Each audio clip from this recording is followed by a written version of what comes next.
2022 was a bitch. All a nigga wanna do is this. Gotta make that money. Calling me the sector godfather. Type D the real name, the sector get pop.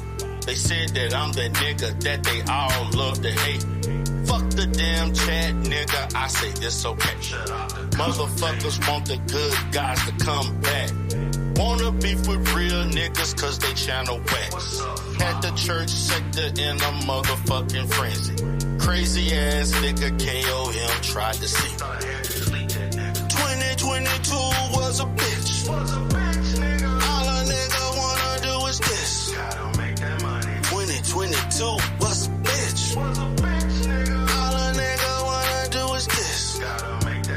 2022 was a bitch. All a nigga wanna do is this. The sector wanna see a new beef every week. Especially from new niggas that wanna beef with me. Some say it's fun and some say it's hard. Trigger the bitch nigga, so he exposed the void. Took a trip to Vegas and we was Vegas lit. The haters saw the videos and they say ain't that a bitch. Left the damn sector, said my robbers tried to take my title. How the hell you try to take my title? I ain't got no fucking rob. 2022 was a bitch. All a nigga wanna do is this. 2022 was a bitch. All a nigga wanna do is this. 2022 was a bitch. All a nigga wanna do is this. Came for my motherfucking certifications, came for my license, and they came for my accreditation.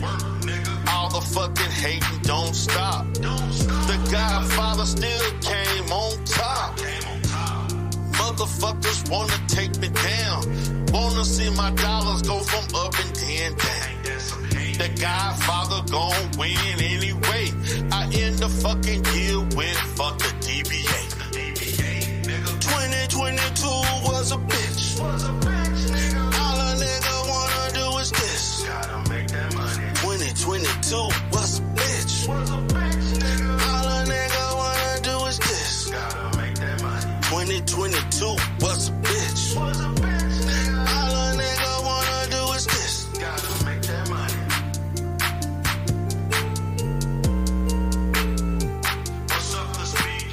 Hate niggas like, hate niggas like, hate niggas like, hate niggas like, hate niggas like, hate niggas like, hate niggas like, hate niggas like, hate niggas like, hate niggas like, hate niggas like, hate niggas like.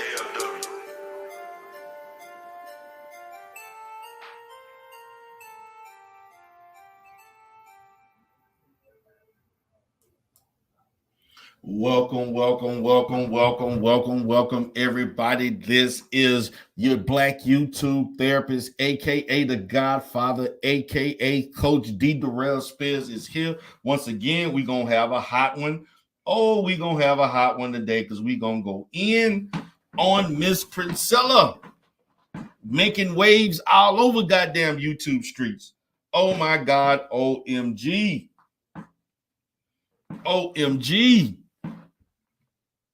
And so I'm gonna say this, and before I get started, let me get a shout out to the queens and who are in the chat right now. Shout out to Miss Queen Sunkiss. For those that don't know, check out Miss Queen Sunkiss Fitness. Definitely cool. What's up, girl? Welcome back. Sexy Red TV took a little break. Now she back doing some high content. I seen her content last night. She doing her thing. What's going on, Miss QT1? What's going on, Outlaw? Oh, Redbone. What's going on, girl? She said Redbone with the new money. Redbone doing her thing. So I'm gonna say this, guys, and just kind of want to give a little understanding of why I decided to do content on Princella. And it's simple. She crazy as hell.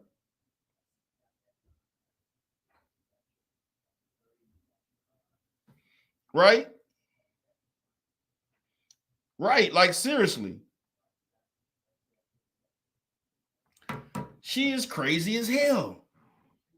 And when I talk about crazy, it's I've never like every 2 or 3 years or more, because I've been on these YouTube streets for a long time, since really consistently since 2016, right?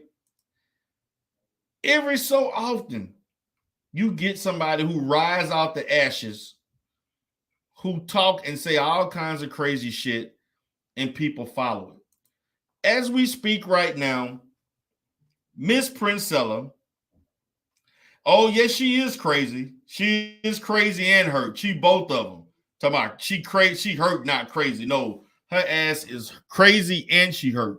She both of them.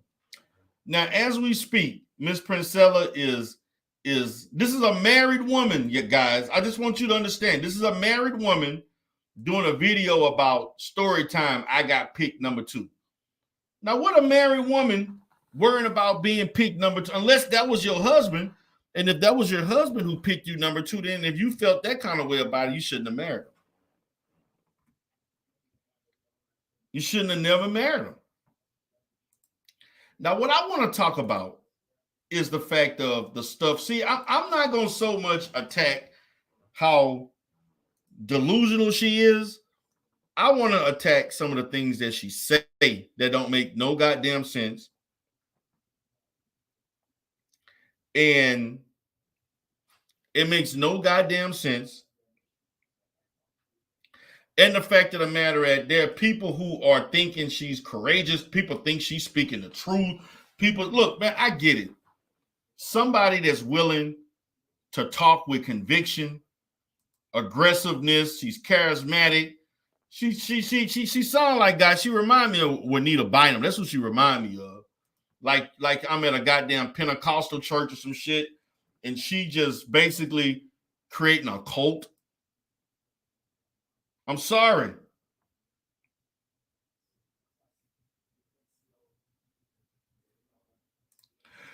QT1 says, I just started listening to her about a month ago. She want AWL, the girls. She sure the hell do. She want them all. She want them all to herself. She want them all to herself. Now, as I no, she claims she still got a ring on. She still got a ring on. Why she still got a ring on if she divorced? I don't know what she is. I don't know what she is. So she still have a ring on. Yeah, she built her platform off of Facebook. She's been around since 2006. 17. Let me tell you something, man. Look, I know people like to be on social media, but ain't no way in fucking hell I'm gonna be on here building a platform for 17, damn near 20 years. I'm sorry. There's a lot of other important things I could be doing. And after 17 years, she finally getting her shine. There is no, you know what she not the answer to the manosphere. There is no answer for craziness. These niggas, the only answer to the manosphere is just ignoring how is just basically speaking the truth about the crazy ass shit that these Negroes talk about. She sounds just like them from a female perspective. She sounds just like them. Illogical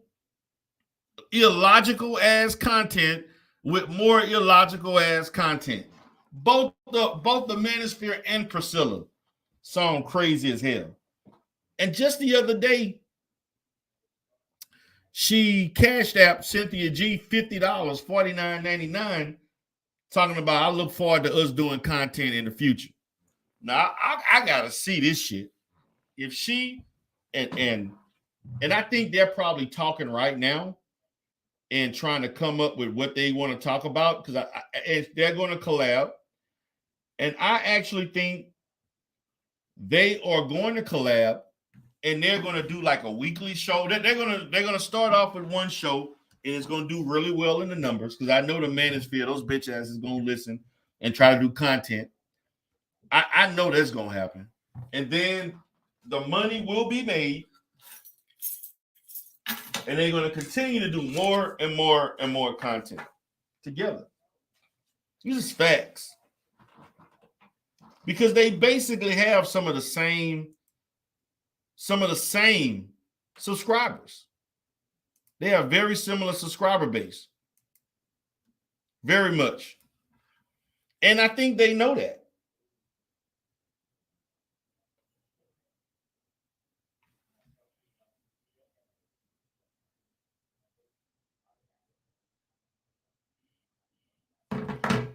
And that's a fact. They know this. And so that they're going to, this is a money grab. This is a money grab. This is a big time money grab. And hey, look, if you want to make money off of other crazy ass women that are delusional and they all like to practice a certain type of lifestyle, hey, more power to you. But this is the issue with Priscilla. Priscilla claims that she is for women, but she made you know how Priscilla became popping off of male spaces. Priscilla wasn't popping. She was not popping on female spaces. She wasn't. And I'm going to prove it to you. I'm going to prove it to you. She talked to men. She was on Fresh and Fit. She was on Sinetta. Okay? She was talking to some guy named Previn Karen or something, whatever his name was. She made her money. Charleston White. This is what Priscilla did. Look at this. Let me show you this.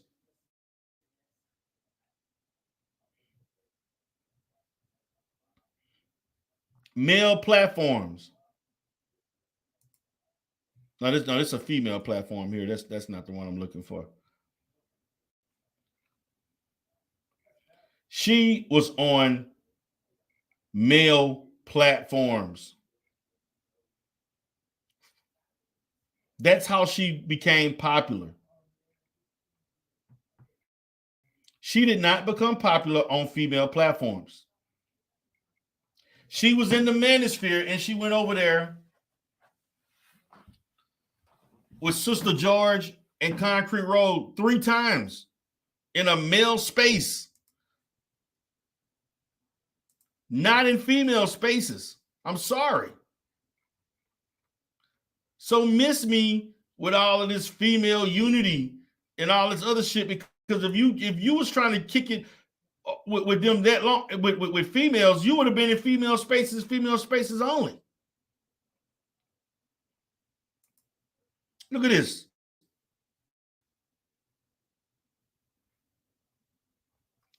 She's in here right now. That's Priscilla right there between those two girls, looking all comfy.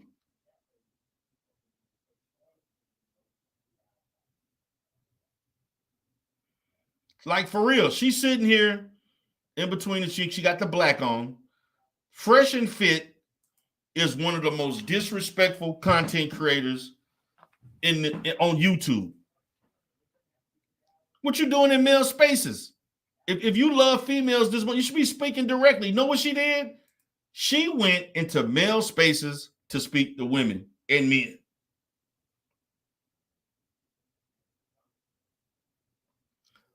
She is all in men. What's up? What's up, DS1? Shut out the DS1.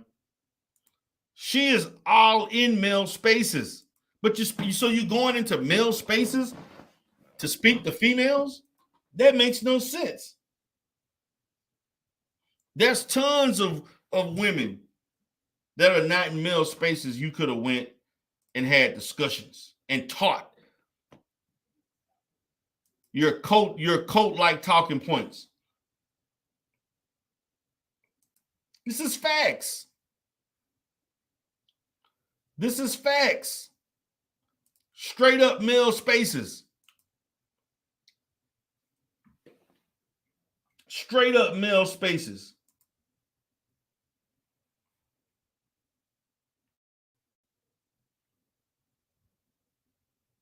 Straight up male spaces. Another thing I want to know: what is up for this black one? What is up with the what is up with the contacts? What is up with the blue green contacts? Help me understand what is up with that, Queen Maker. Since you love yourself so much, if you love your black so-called pro-black self, what is up with these contacts?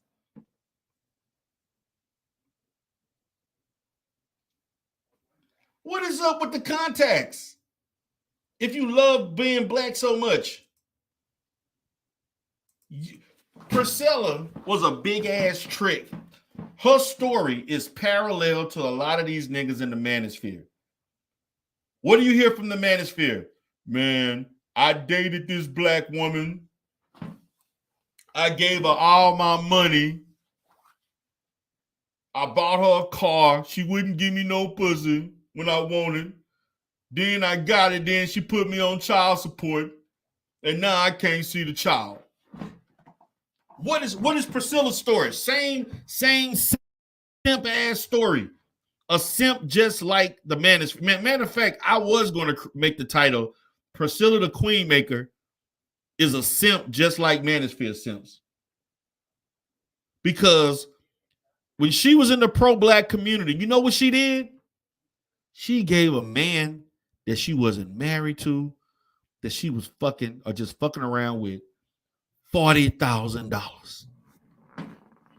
Now, ain't that some simp shit? Please press 1 if you don't think that's. Please press 1 if you think that's some simp shit.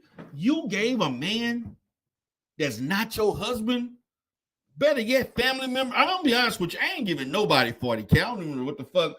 You out your mind. Any person asks me for 40K, they losing their goddamn mind. And I got it to give. Any woman, you paid people talking about people paying $500 for dick and all this shit. This motherfucker paid $40,000 for some dick. 40K. This is her simp story, just like the manosphere simp stories. How many times, Amiri, shout out to Amiri Brown, how many times, DS1, have we heard these niggas highlight they simp story that led them to go to the red pill?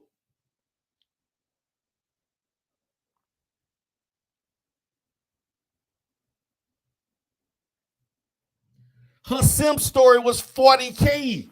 And it didn't stop at that. She gave other niggas money too.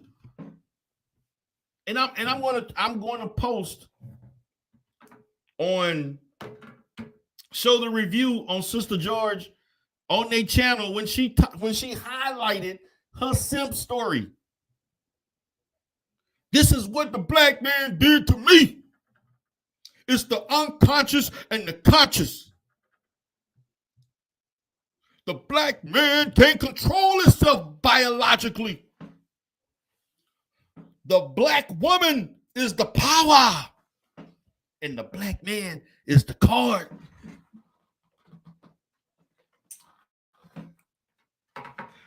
I want y'all to see this. This is the shit she was teaching. Listen to this shit. The black woman is the power. The black man, you're the card. You're the power. She thinks this is you. This is what you do. This is what she was teaching. This is what she was teaching to these foolish ass women in the chat. That, by the way, they were disrespectful as fuck to Concrete Rose and Sister George. And that's facts. And that's just the facts.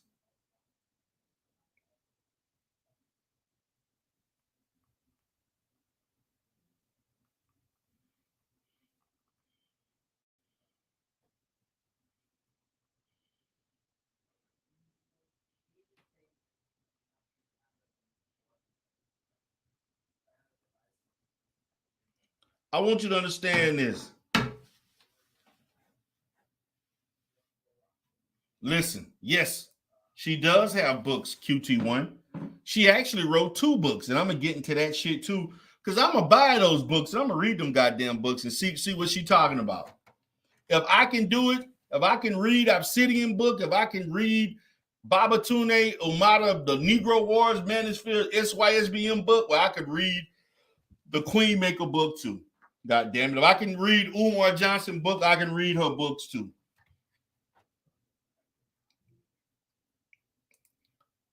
That's just the facts. Just the facts. I want you to listen to what she's saying. Listen to this. Totally subjected to the physiological changes that happen when they come in contact with seminal fluid. So if a man has intercourse with a woman, he's breaking down her barriers? Yes. But that's technically the natural order of things. No, it's not the natural order thing. Oh, okay. No, it's not. Oh. It's not, right? This is something that the woman would have to allow under natural circumstances, remove patriarchy, remove all of the law. What the fuck sex got to do with patriarchy? And notice, guys, everything Princella says has to be right. Anything outside of what she says is wrong, even though you don't have a basis to prove none of the shit you talk about.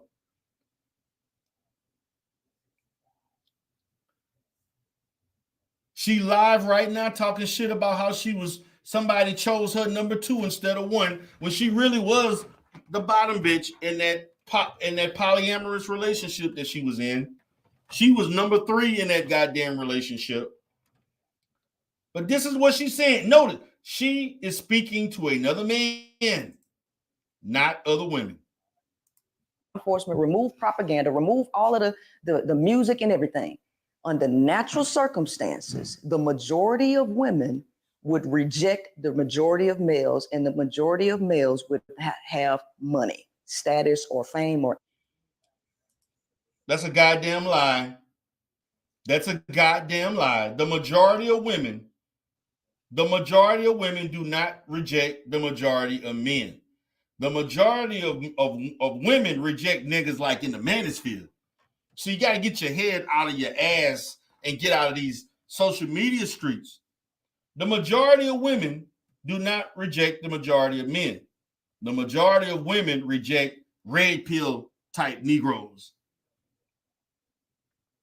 Now, would the majority of women prefer a certain type of man? Who wouldn't want a rich man, a well-to-do man?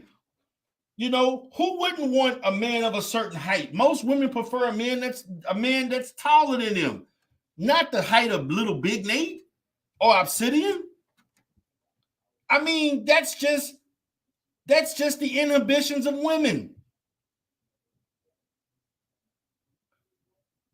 The majority of women, there are some women who have married and dated rich, well-to-do guys, and they did not like that environment, and they chose to not date men like that. You see, we have to quit when these people are teaching. Quit teaching as if these things are happening in the majority. Quit teaching with overgeneralizations. Because the whole premise behind her talking points are overgeneralizations that are not backed up by fact with black men. We cannot control ourselves. We can't think. We are primitive. We're sexual deviants. We only want women to use and exploit. That's a goddamn lie. That is human nature. That you're going to have a certain percentage of people who will try to use and exploit the opposite sex or even the same sex. If you are an exploitive person, you're going to exploit men and women.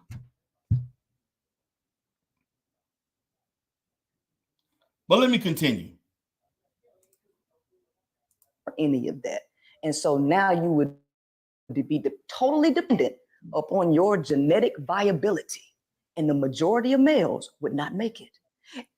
And if you bring this up to a higher level humanistic way of thinking, even if you looked at the top male, right, that male would get the privilege of being around the majority of women, and the weak male who couldn't elevate, who couldn't show that he was mentally powerful, disciplined, he would fail.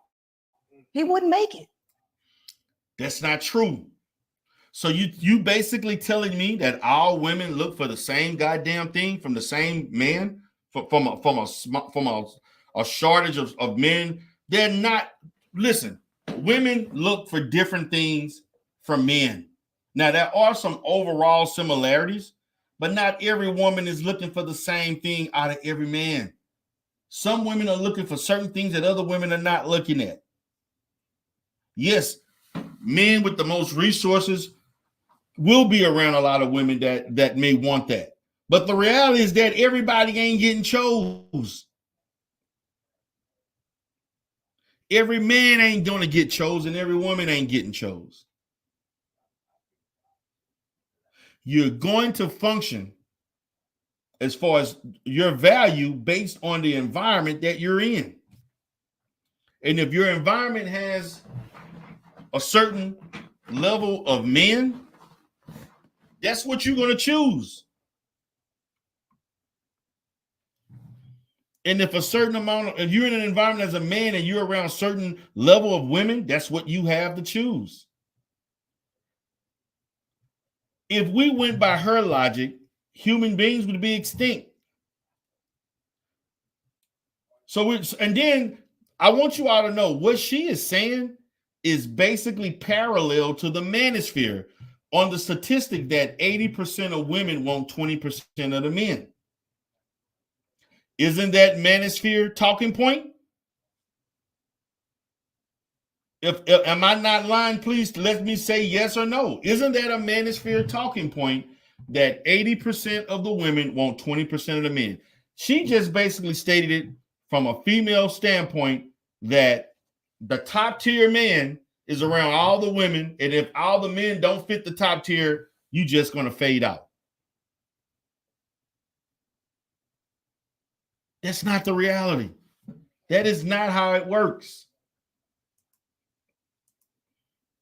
It is not a one size fits all scenario that, yes, the top tier men may have more choices, but the top tier men ain't choosing every choice. They select and they move on.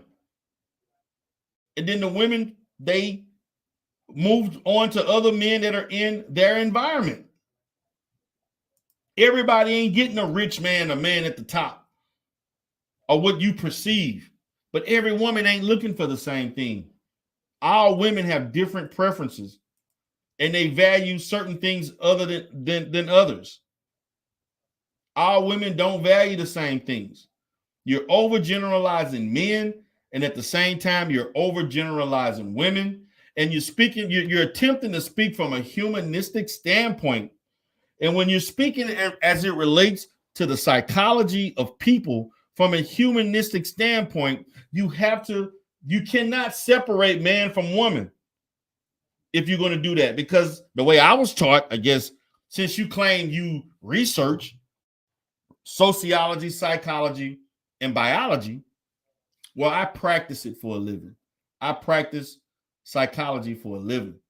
It's a difference between studying, and it's a difference between perfecting and practicing and making a living.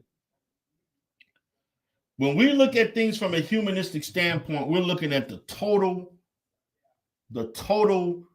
landscape of human beings, whether they're female or male. Not there's a certain set of rules for men and a certain set of rules for women. No, it's not. We're looking at the total environment, whether you want to talk about patriarchy or matriarchal rule. My position is that if used correctly, matriarchal or patriarchal rule, if used correctly in the best interest of the environment, has its positives and its negatives. And the overall effectiveness of it is based on the people who are consistently carrying it out and the culture that reinforces it. Let me continue. Right? And that's just a reality of it. And what's happening right now is that the population is overloaded, the grid is overloaded, and a lot of males who were supported by patriarchy when they gave men women are getting their. Wait a minute. Patriarchy didn't give men women. If you want to understand in a true sense of a patriarchy, men had to have their shit together before they got a woman. In a true, if we want to go back to a true, genuine patriarchy, you're not getting a woman unless your shit together. And that's a fact. I don't care if you in Western civilization or Eastern civilization. If you were a man seeking a woman, you wasn't given a goddamn thing. You had to have things together and have yourself at a certain level. And the father or the patriarch of that community decided whether or not they were going to give their daughter away to you.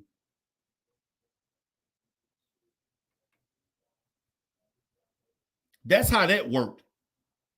Now, once women were able to get rights, which I believe within first and second wave feminism, I believe women should have the right to vote. Women should have the right to own land and do certain things just like anybody else. And the whole existence of a woman should not be predicated on a man. Women should be independent thinkers to live their life the way they chose to. So in that, women made decisions to be with crappy ass men. And some made decisions to not be with crappy men and to be with good men. But that was their choice. And you know who's responsible for their choice? That woman. Patriarchy had nothing to do with that. Their rights now. And the artificial mechanisms are falling. And a lot of these dudes who were given things ain't giving it no more. And they can't function in a competitive environment. They don't know how. What in the fuck were men? I want to know, please let me know what men were given. I want to know what the men were given. I don't know no man that was giving all these women. Patriarchy is not giving you shit. A true patriarchy, you got to have your shit together. See, it was a reason why we had shotgun weddings back in the day. It was a reason why a father was not giving his daughter away. If we want to go old school,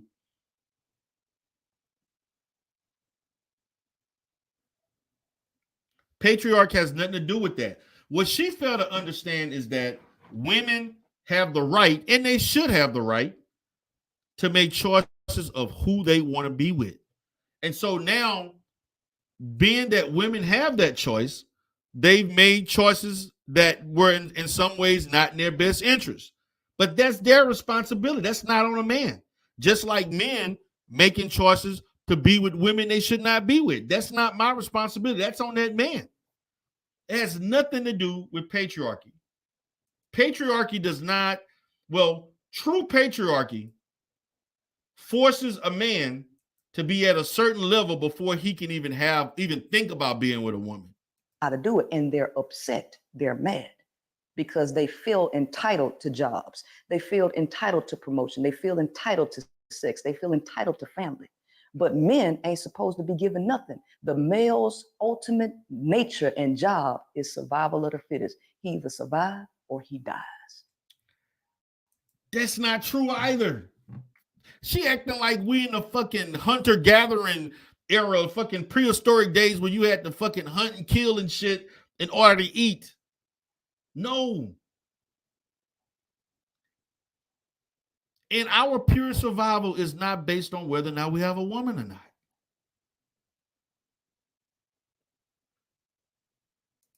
This lady does not understand, well, she claims she understands male psychology, but the reality is that she don't understand female psychology, nor does she understand human psychology. I don't know what books that she's reading, because the books that she is reading is not conducive to the language that she is saying. At least if it's from reputable scholars or not. Because this is not psychology. Psychology doesn't teach this. It doesn't. Let me move forward a little bit and I'll go to another. Too many people are trying to protect the male from his ultimate nature. Too many people are trying to protect the male from his ultimate nature. Now I want you to hear what that nature is. Sink or swim. What about the woman that just wants to have sex? Well, listen, I tell them like this.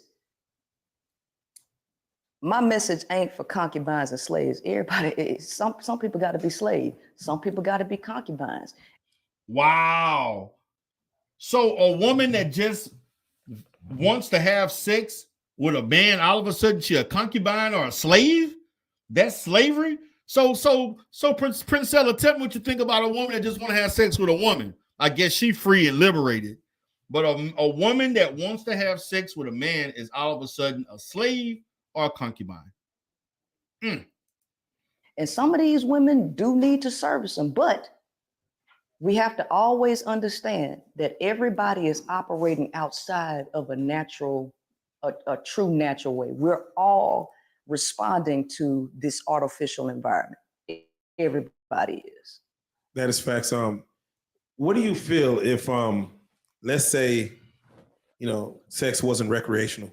Mm-hmm. If it wasn't like where you could just do it and get your rocks off and go from there, like basically it wasn't pleasurable. Right. It was more so, hey, we're gonna do this. You gotta have a baby, or we're only doing this to make children. Do you feel like we'll all be operating on better frequencies if it wasn't so pleasurable just to have meaningless sex?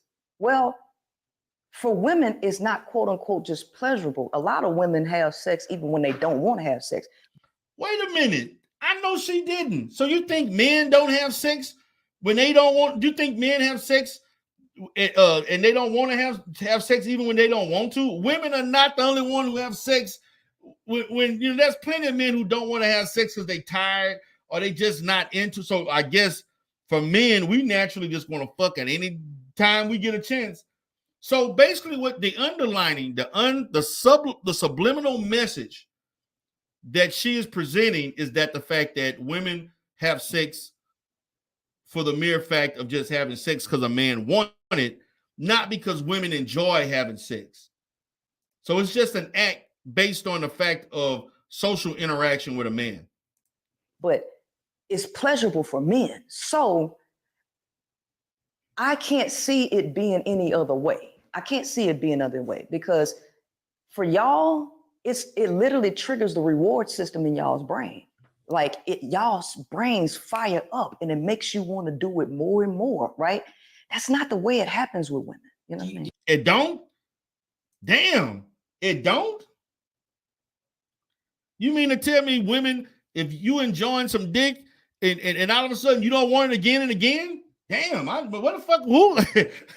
I know they got plenty of women in this chat. I've heard women in here talk about sex. Matter of fact, I remember Eyes Shut Out the Eyes talking about she was doing something a certain way. And she was I've seen women sexually charged talking about sex. And they have women in here who are talking about being responsible. There are women in here who are celibate. There's a couple of women in here that I know that are celibate. one in the Umar space, and another one I know that's in the manosphere space that vow celibacy, and that's good for them. But every woman ain't the same.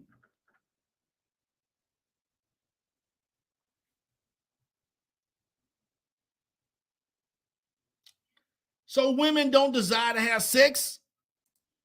Do you believe every man is like that? 99% of them. Wait. How many women do Wow, she said 99%. Now I want you to understand, this lady is speaking from trauma. This lady, yes, she gave $40,000. This is what's being overlooked. This is her simp story.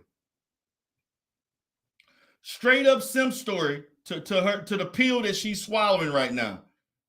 Straight up. The fact of the matter is that she spent $40,000 on dick. And ain't no getting around that. I don't give a damn what anybody say. I don't care. I care less. Shout out to Bayou Bunny. What's up, Queen? How you doing, baby? Virtuous Woman TV. I know you watching. How you doing, Queen? I know you got something to say. Let's keep this 100. Now we're gonna keep this shit 1,000. DS1. We're gonna keep this 1,000. That's right, Photon. 40 goddamn K. She bought dick for $40,000. And I got the receipts. What's up, Mahogany?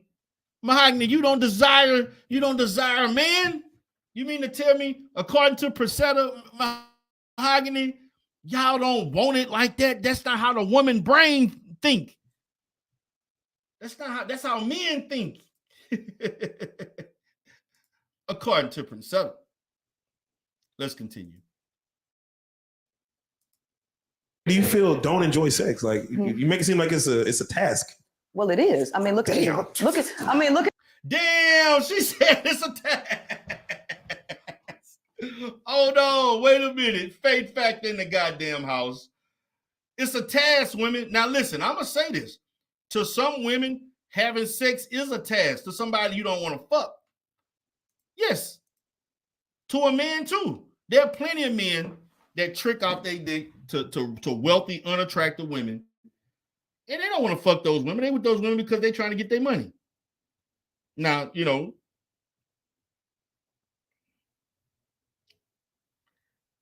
like sex is a task. It's a task. Let me go back.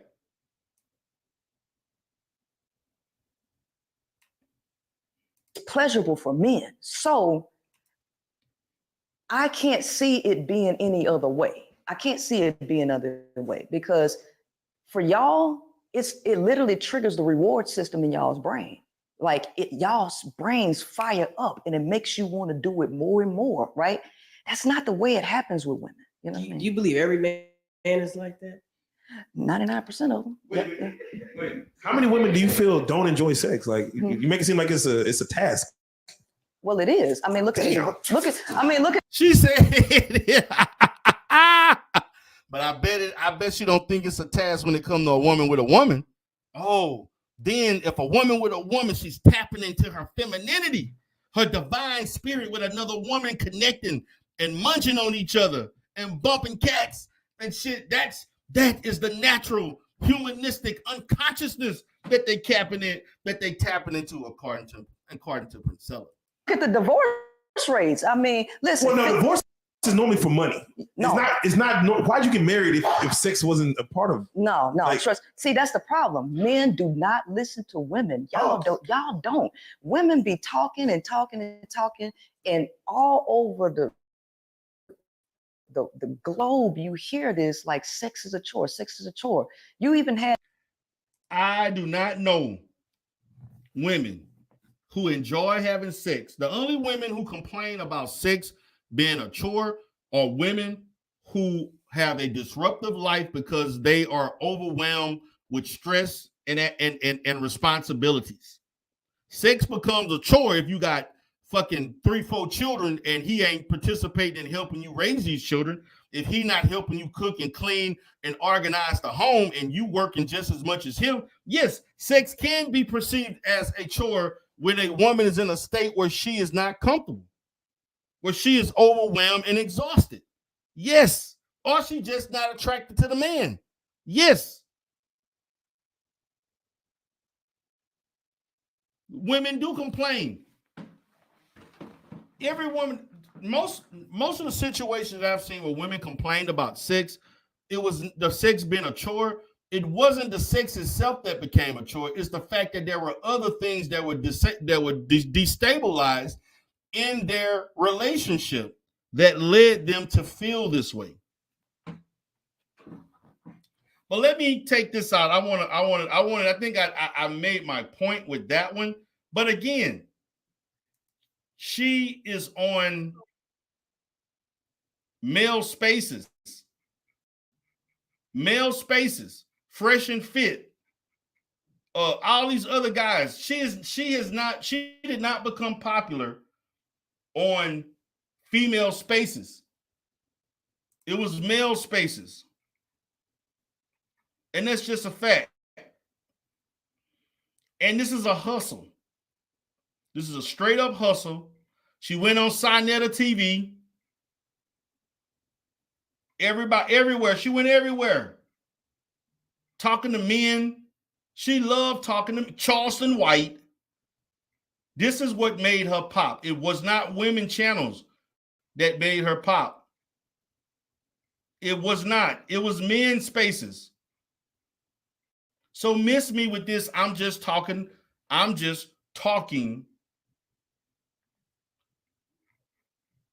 to women. No, you're not. You're talking to men. You charged up the place. Had people talking about you with these fucking extremist ass views.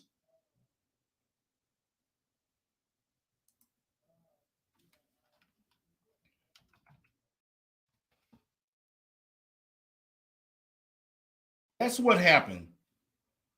And people, because the manosphere always looking for people the fucking women to argue with and counter, but they thrive on women who have a counter argument. This is no different. This is no different.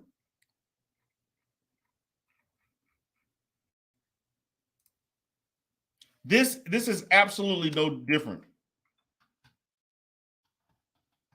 This is absolutely no different. And when I say it's absolutely no different, I wholeheartedly mean that.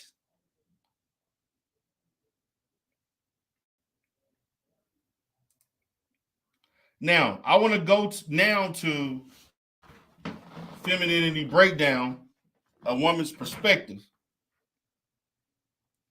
And I want to go to the live stream that actually started this controversy with her, because she was on their platform 3 times. I want you to understand, she was on there 3 times. The first 2 times that Priscilla was on Sister George and Concrete Rose platform, they gave her absolutely no pushback. They were just basically interviewing her for educational purposes to figure out what the hell she was coming from. Now, their facial expressions were looking funny and shit as she was saying some of this stuff, but they left it at that. They left it at that.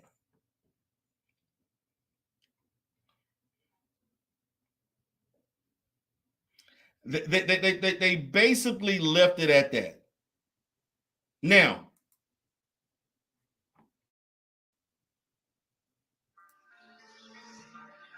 I'm going to review at this point what was talked about, because I can't get past the fact that you gave all this money and all this attention and all this ass to black men, and you married a black man, you got a black daughter. Has your white demographic surprised you? And you got a daughter for a black man. and now you're teaching this. You started off being pro-black male in the conscious community, and then that hustle didn't make no money for you. Now you went to the women because that's who you really want. Now you went to the women, and now you pop you blowing up. Now it's a whole different situation. This is what's up. This is what has happened. I want y'all to listen to this. Relationships with men, when women learn men and stop making decisions that include how the fuck he feel, she can make decisions. So she would not throw her children out to submit to no fucking dusty. He would be out. Let me say this, Princella, real quick though. Like as it relates to that, I think that the reason why we focus on accountability is because we understand the importance. Like to have an honest conversation, we do need people to own up to what they're responsible to in the problem. If we're talking about, I'm an analyst by trade, and I look at the root cause analysis of whatever the issue is. So yes, we can talk about the fact that the Black community is effed up, but we can't talk about that without talking about the reasons as to why. So if we're going to talk about the reasons as to why, it's important for all sides to take accountability. I understand what you're saying as it relates to Black women, but without Black men, there aren't any Black women. So are we literally just throwing the baby out with the bathwater and saying all Black men, screw y'all? Hold on. Women ain't responsible for changing these niggas. Okay? I agree. Okay, so I'm working on changing women. Why are you talking to me about women's accountability about men? Men are responsible for their shit. But y'all, I'm talking about what our channel. Wait a minute. You ain't here to talk about men, but half of what you talk about is related to the inefficacies of men.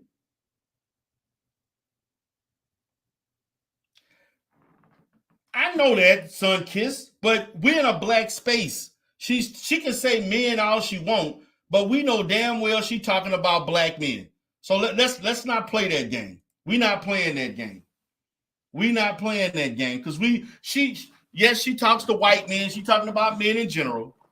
But what she say? These no good ass niggas. These niggas. She talking about Black men. Let's continue. Is about not what you discuss. Y'all talking to me and asking me questions as if I'm blaming men. I don't give a fuck what men thinking, doing, feeling, or believing at this point. I'm not trying to change their behavior because the only way a male is gonna change his behavior is when a woman change hers. That's it. That's a goddamn lie. Any behavior that I change or any other man that's a responsible man is changing that behavior for his own interest. Not because of a woman. A woman does not dictate what I do and what I don't do. I dictate what I choose to do based on if it's in my benefit or not. Ain't got shit to do with a woman. Even though in that process, my decisions benefit my wife and other women in my family or friends. It ain't got nothing to do with that. The extreme overgeneralizations, the overgeneralization of everything, it's ridiculous. He ain't gonna do it no other way. As long as women are on the motherfucking ground, men are going to continue to do the fuck shit that they doing. So I don't give a damn about what the hell they doing. I don't care what they believe. I don't care what they think. I care about what women think. I care what they believe, and I care what they're doing. And the only way to change the woman's behavior is to tell her the truth. Let me ask you this. And the truth. She gonna talk her ass out for hours. She don't like being challenged, and she don't like questions. Right now. Let me ask you this. I have to hold on. Like what you said about. Go ahead, then. Let me ask you this. What made you get to this point to where you woke up one day and you said, now I want y'all to listen to this and listen to this carefully. Let me inform the women. Let me get women in line. What was that final straw that made you get to that point? Okay, so let me tell you something. I've always been intelligent. I've always been smart. I have done everything that I could do to work with Black men. And I ain't worked with no dusties. I ain't never dated a fucking thug, right? Now look at the little baby. She got the little baby in the back. Now let me also tell y'all this. Don't you know that she did a damn near 3-hour, 4-hour live stream with Concrete Rose and Sister George? And then after that, she got mad at them and did another live stream for 5 fucking hours. And her daughter was up there wanting her attention. And she up there fucking ignoring her daughter do fucking live streams for damn near 8 hours that day. This is her, the queen maker. My mentor was a political activist in the Black community. I want y'all to listen to this because this is very profound of how she was simping her ass off. Always go to city council meetings. Showed me how to go to city council meetings and all that stuff. Politics, right? And guess what? He was the first one to work with me in music. He did the same shit that niggas do, right? Because they're using you. AKA her mentor, she was fucking her mentor. She trying to go around the bases, but she was fucking her mentor. And he didn't choose her. That's what she don't want to talk about. No, stop. She was fucking her mentor. Just say the truth. You was fucking your mentor. You got in your feelings, and he treated you just like he treated any other woman he was with. As a tool for their own purposes, right? So yes, you was a tool for him to fuck. That's the first thing, okay? First thing. Second thing, because before all this shit came about, I was pro-Black in 2006. Mm-hmm. So I was here before all this shit popped up on the internet, right? Right. So the first nigga after him to mess over me was from the Nation of Islam. So mess over you in what sense? Were you fucking around with the dude?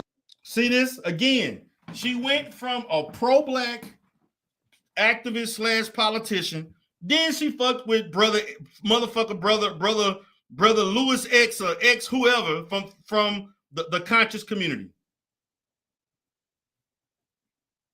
From the Nation of Islam.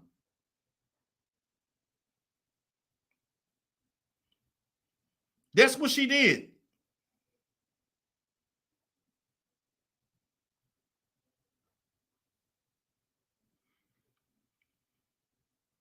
That's what she did. She went from one dusty, conscious dusty to another. That's what she did. But she don't want to talk about this is what you chose. That's what she did. She went from a Negro that was a community activist to a Negro in the Nation of Islam. Dude, he fucked you over. Him and the so-called sister wife took about $40,000 from me. Let me redo that again. I want y'all to hear this. Hear this. Listen to this shit. I want y'all to listen to this. Music. He did the same shit that niggas do, right? Because they're using you as a tool for their own purposes, right? So that's the first thing, okay? First thing. Second thing, because before all this shit came about, I was pro-Black in 2006. Pro-Black in 2006, 17 years ago. Mm-hmm. So I was here before all this shit popped up on the internet, right? Right. So the first nigga after him to mess over me was from the Nation of Islam. So mess over you in what sense? Were you fucking around with the dude? He fucked you over. Him and the so-called sister wife took about $40,000 from me. Okay, so you were in a polygamous relationship. So-called polygamous. This motherfucker. Listen, the sister wife and the man. She paid $40,000 for dick. Ain't nobody take shit from you. You was the second wife. You was the bottom hole in that polygamous relationship. Listen to me. Now you understand why she bitter. This nigga fleeced her for $40,000, T-Pre, godmother. Shout out to the godmother of the Umar Johnson sector. She took $40K, Carrie Ann. Keep her. I don't know. I've never met a woman in my life that would give a nigga $400, better yet $40,000. What the hell is? So I guess patriarchy did that shit. It was the patriarchy that made your dumb ass give him $40,000 and your sister wife.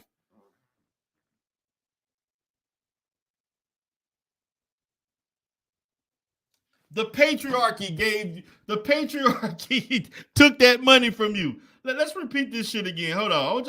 I just want y'all to hear this shit. Music. He did the same shit that niggas do, right? Because they're using you as a tool for their own purposes, right? So that's the first thing, okay? First thing. Second thing, because before all this shit came about, I was pro-black in 2006. Mm-hmm. So I was here before all this shit popped up on the internet, right? Right. So the first nigga after him to mess over me was from the Nation of Islam. So mess over you in what sense? Were you fucking around with the dude? He fucked you over. Him and the so-called sister wife took about $40,000 from me. This is manosphere shit. Let me tell y'all something. Don't this shit sound like the niggas in the manosphere? Don't this shit sound like red pill shit from a female perspective? The opposite sex did this and they did that. The first one did this, the other one did that. I couldn't do this and I couldn't do that. They left me, they took advantage of me. The black woman did this, the black woman did that. Don't this sound like the same crying ass shit? All these simp stories. This is a fucking simp story. Fuck this. This is a simp story.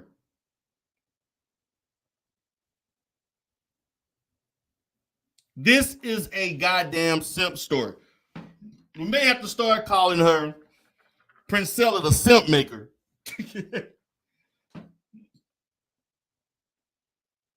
Straight up pick me. Straight up simp.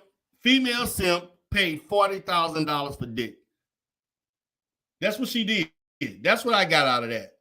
Okay, so you were in a polygamous relationship. So-called polygamous relationship, but clearly it was a game, manipulation. But this nigga was in the Nation of Islam. Now I'm dealing in the conscious community where the nigga's supposed to be righteous, right?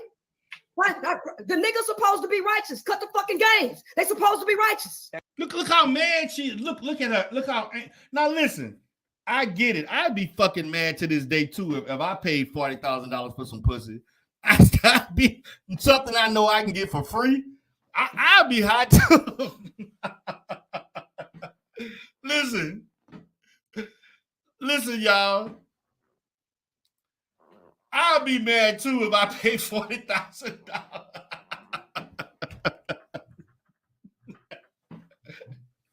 If I paid $40,000 for anything, like, I'm just saying, man, I'll be hot too. I'm not hating on her for being mad. I'm just hating on her for not being real that she paid for dick. That's all I'm saying. And now she all upset. I'll be mad too. If I paid $40,000, that's a fucking car. And I paid for some dick and some pussy in a polygamous relationship and was kicked to the curb. They supposed to be purchased. All right. Now I'm prime age, right? I'm in my 20s, early 20s. Naivete, right? But I guess it's my fault for being naive at 20 years old. We're not gonna let No. No, your ass wasn't naive. You was dumb as fuck. Dumb as fuck. DAF. You was dumb as fuck for giving anybody $40,000. I'm sorry. $40,000, stop it. You in a polygamous relationship that wasn't even legally real. That shit ain't even really legal. And you gave these motherfuckers access to your account. You got pimped. That's what happened to you, Princella. You got pimped and now you mad. Nobody's saying that at all. I'm not saying y'all. Yeah. I'm talking about the collective narrative. Okay. That women's supposed to know every motherfucking thing with no goddamn life experience, and we don't hold these niggas accountable for nothing. But we say, oh, you choosing Pookies and Ray Rays, but it was the nigga from the Nation of Islam, right? That hit me for 40 grand. Okay, it was my mentor who was in politics in the conscious community, right? That ran some game on me. Okay, the next motherfucker. She got ran game on every man. Everybody ran game on you. You up there dealing with suspect ass Negroes, but the patriarchy is the blame. Was somebody who was supposed to be my friend. Supposed to be my friend. Set me up for 2. She was fucking this man. She listen to this. This is a fucking trick. Listen to this. It's early 20s. Naivete, right? But I guess it's my fault for being naive at 20 years old. We're not gonna let No. Nobody's saying that. No, it is your fucking fault. You was dumb. At all. I'm not saying y'all. Yeah. I'm talking about the collective narrative. Okay. That women's supposed to know every motherfucking thing with no goddamn life experience, and we don't hold these niggas accountable for nothing. But we say, oh, you choosing Pookies and Ray Rays, but it was the nigga from the Nation of Islam, right? That hit me for 40 grand. Okay. It was my mentor who was in politics in the conscious community, right? That ran some game on me. Okay. The next motherfucker. Number 3. Let's look at number 3. What number 3 did? Was somebody who was supposed to be my friend. You was fucking them. Supposed to be my friend. Set me up for $2,000. $2,000. Didn't you not fucking learn? Did you not learn? Did you not learn from the first fucking time? I'm sorry, guys. If I lost $40,000 on some bullshit with somebody, why the fuck I'm offering other money to somebody else? Another $2,000. So $42,000 worth of fucking tricking, and now you mad at the world. Stop this shit. Early 20s. Naivete, right? But I guess it's my fault for being naive at 20 years old. We're not gonna let No. Nobody's saying that at all. I'm not saying y'all. Yeah. I'm talking about the collective narrative. Okay. That women's supposed to know every motherfucking thing with no goddamn life experience, and we don't hold these niggas accountable for nothing. But we say, oh, you choosing Pookies and Ray Rays, but it was the nigga from the Nation of Islam, right? That hit me for 40 grand. Okay. It was my mentor who was in politics in the conscious community, right? That ran some game on me. Okay. The next motherfucker was somebody who was supposed to be my friend. You was fucking him. Supposed to be my friend. She was fucking that man. I don't know no woman that's gonna give that kind of money to anybody unless you fucking them or they love your ass to death. I'm sorry. Stop. You was fucking that man. You was buying dick. Set me up for $2,000, right? Okay. So I didn't have motherfuckers hit me for a lot of money. Let me tell you something. Yes. No, ain't nobody hit you up for shit. Your dumb ass gave them that money because you was dumb and stupid. And you didn't know how to fucking say no. That's your responsibility. That is not no man's responsibility. That if just because a man asks you for money don't mean you have to give him the money. You don't continue to go through life and not learn a goddamn thing. Okay? You didn't learn a motherfucking thing. If you learned something, you wouldn't have gave that man an extra $2,000. You would have learned from the $40,000 not to give nobody any fucking thing. But you did. So here's the thing. I done been raped by these niggas, raped at 12 years old. Let's cut the games. Oh. Now listen, she going into all this other stuff, and I get that. She was raped multiple times, and that's not her fault. She went through a lot of trauma. That's not her fault. But don't sit here and act like your whole life experience was based on niggas just willfully doing some shit to you. No, you were partially responsible for some of this shit that you encountered. Oh, we're not gonna sit up here and say, because what I'm saying, register with them, because I ain't put no color on what I said. I said men. I didn't say black men are incapable of love. I said men, right? And so took eight. Fucking with the Mexican. Then she dealt with, I guess the black man went one way, and then she messed with the Mexican. Now watch what happened. Took me on a date and almost killed us. right? Almost flipped us off of the overpass. What the fuck was going on that y'all almost flipped over a goddamn overpass? All I'm hearing is you don't know how to choose men around you. You don't know how to vet, and you don't understand men to fucking avoid and men to hang out with. This is partially your responsibility. Now, listen, as it comes to situations like Grape, that ain't you. That's on the man for being a fucking beast, a fucking a fucking criminal and basically taking over your body and doing such things. I get that. That's not your fault. I'm not going to blame you for that. I'm not going to blame you for the criminality of black men that did that to you. But that does not represent the overwhelming majority of men. I'm sorry. And there's no data to support that. Right? Okay? I got a lot of life experience. And I see these dudes.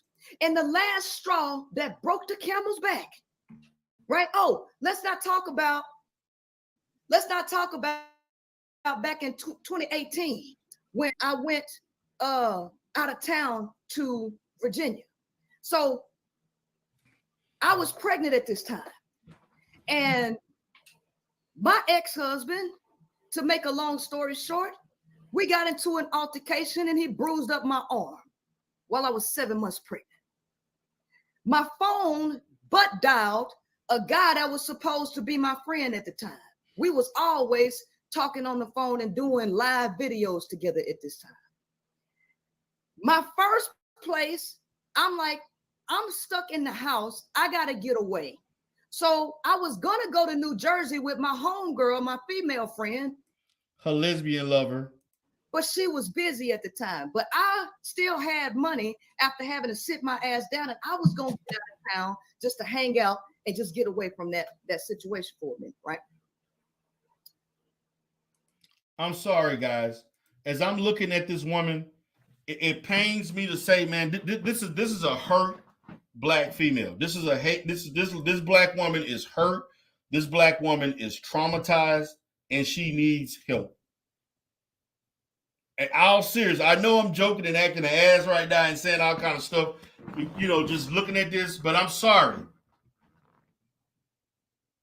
I'm sorry, guys. I'm sorry. This woman is hurt. This woman is traumatized. This woman had no business marrying anybody. This woman should not be even having sex. This woman is no good to anybody's life. And nobody is good to her until she heals herself. And until she heals herself, she will always be in compromising situations in which what she may perceive as getting the short end of the stick. That's the facts. That's the facts. That's the facts. I'm not trying to discount anybody's experience, but some of those experiences were partially your fault. It wasn't the patriarchy. It wasn't the black man. It wasn't societal this and programming and all this other bullshit that you're saying. You were partially responsible, particularly for the things as far as you giving and supporting other black men that didn't deserve it and getting into these relationships. Now, I got the link for anybody that want the link. You can get it. This is her. And I'm going to play this and I'm going to let chaos reign up. He say, okay, we can hang out. I'm doing the Black Panther party. You could come to the Black Panther party and all of this. And his girlfriend, we was all supposed to hang out. He told me, hey, you go stay here. I said, that's cool because I was trained in the military and I did my AIT training out there. I'm going to see if I can link up with the people that I built a good relationship with out there. I want to see if they still there, right? So I get there and this nigga flipped the script on me like it wasn't nothing. That motherfucker left me stranded in goddamn DC. He left me stranded in DC, right? Again, listen, why are you trusting these men? Why you seeking these men that repetitively doing this shit? Listen, I'm not saying these men are right for doing the stuff that they did to you, particularly when it comes to the raping. That's not your fault. No man should impose his will on a woman. Okay?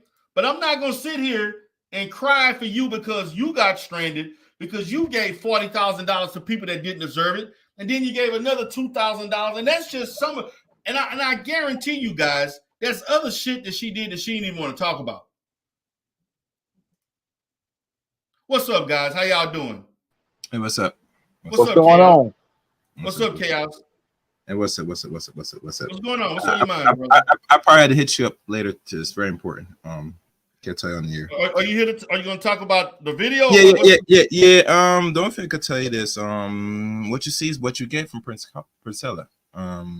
Deidre, nothing more, nothing less. As you know, she has a background in marketing and some other things, so obviously she knows how to sell very well.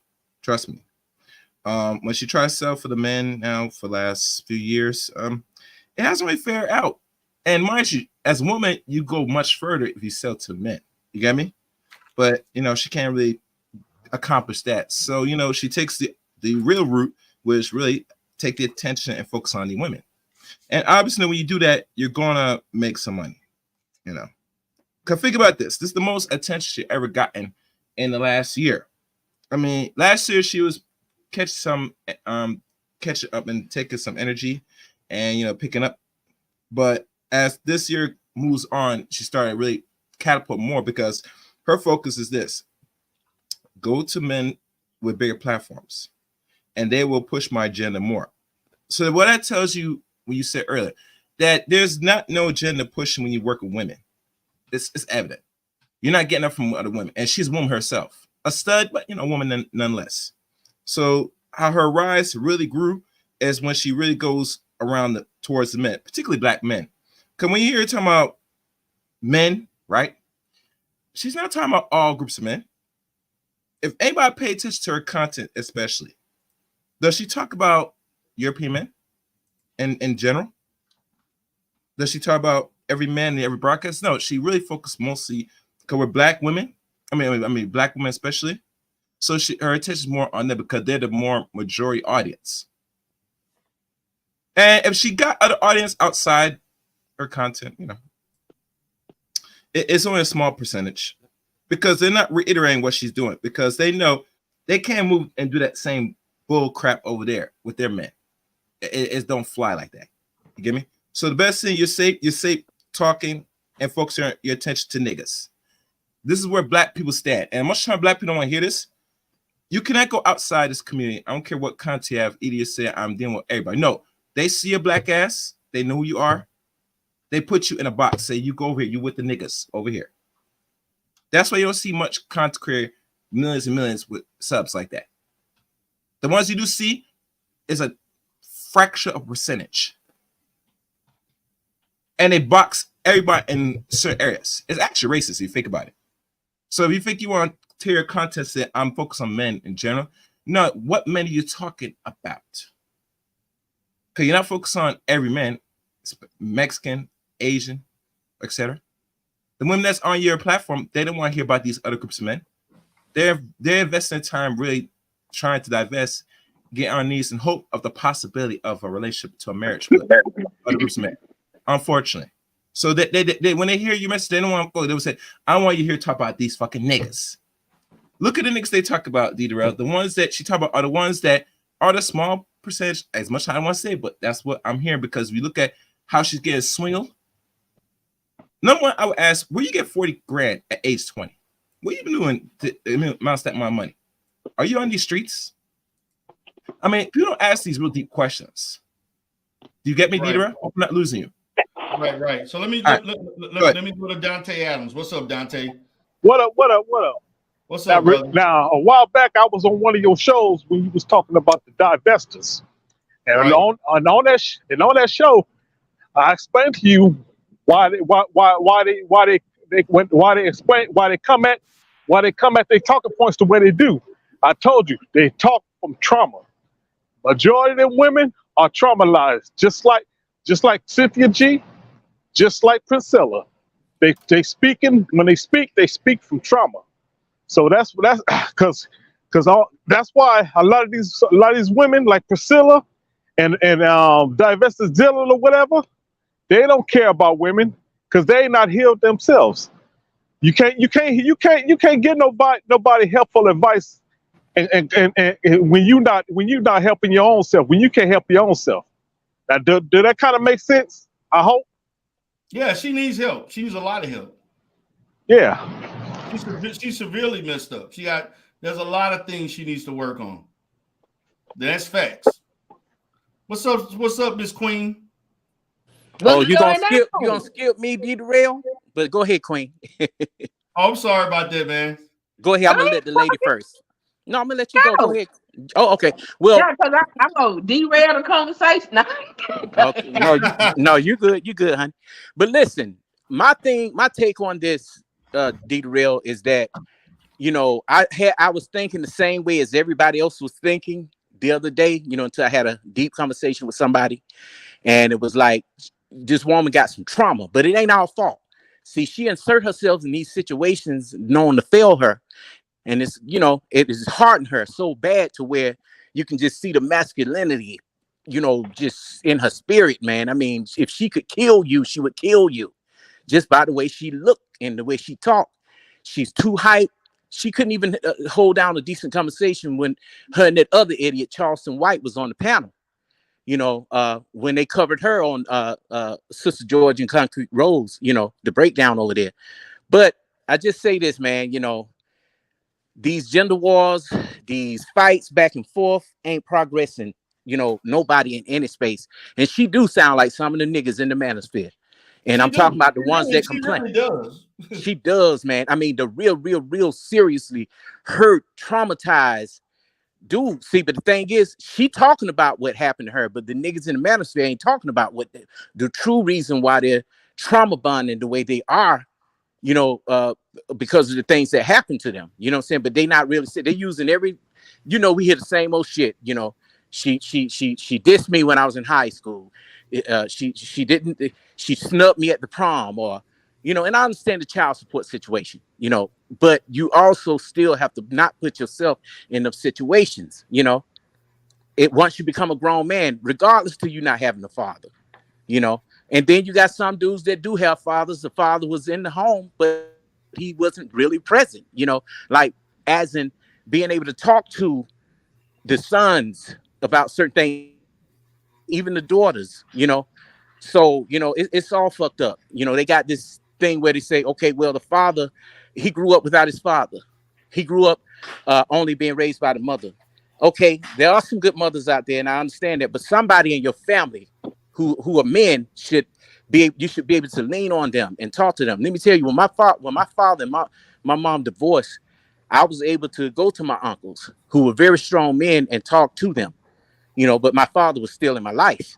Right. But yeah, so we all these different talking points, man, and then you got this woman that just come out of nowhere with all this bullshit. It's just crazy, but hurt people. And go ahead, Sunkiss. The manosphere deserves Princella, and we should praise her. Okay, are you trolling? No, I'm serious. Really? Really? I'm serious. Really? Really? Yeah, we should praise her. They do Because hell yeah, I'm here for it. I don't listen to Princella. I remember when Princella first started out, I always thought she was a little off. And I get it. It's women that need to hear what she's saying. And should they decide that they gonna listen to her message and continue to heal, they'll be fine. But for the ones that's gonna be, how you gonna heal somebody and you not healed? See, this is the thing though. There are women. Okay, now she blamed it on being naive, and it is a little bit of naivete as well. But it's women out here that really don't believe that men can be dangerous, and they be getting in situations that be having them messed up.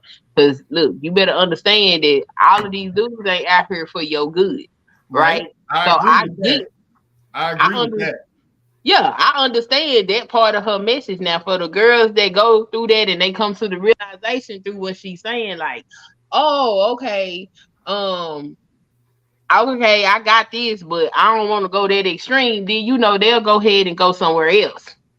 However, with the foolishness that I have heard in the manosphere, and now she done blew up to these exuberant numbers she got, I'm like, yes, Yeah, there but is see, a but counterbalance.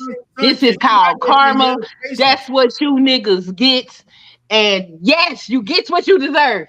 Sunkist, she got it from male spaces. She didn't get that from women's spaces.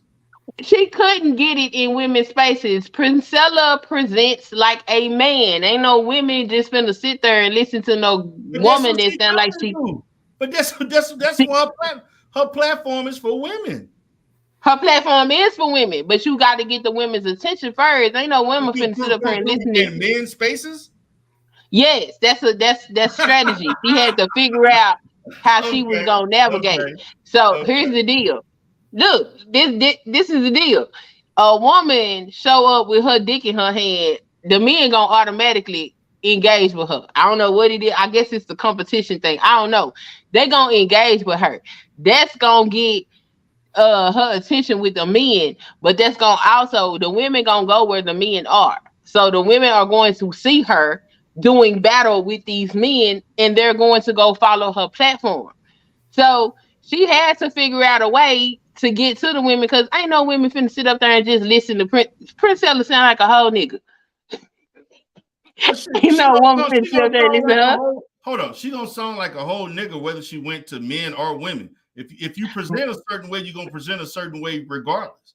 But the niggas is gonna have a conversation with her. Princella can't say, "Hey, all you bitches, come around here. Let me tell you something." Ain't no women finna come over there for that. Now. That's what she doing. No. She's talking to the men. She's talking to the men who is giving her audience and drawing the women in that way. Okay, so she basically hustling, like I always said. Yes. She hustling. Yeah, she's the answer to the manosphere, and I'm here for it. I ain't gonna send nobody over there, but I'm so here for the Sunkiss, do you think? expectation. Yes. I want to ask Sunkiss a question. Sunkiss, do you think so? I know you saying I know you kind of rock with some of her talking points, but one of her talking points is she said that man is incomparable and is incapable of love. Now, do you agree with that talking point? No, hell no. That's crazy.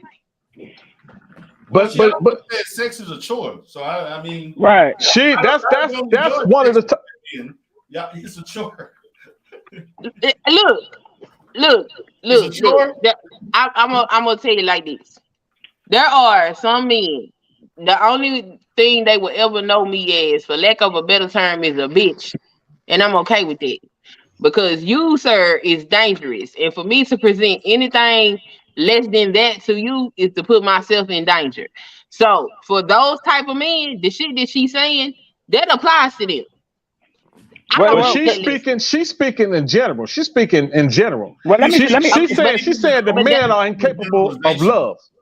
But I'm not insane, so I understand that not all men is gonna fit into that category. But I do know that it's not advantageous for me to be walking around. I'm safe in the world because all men are gonna protect. Bullshit, no, it's not.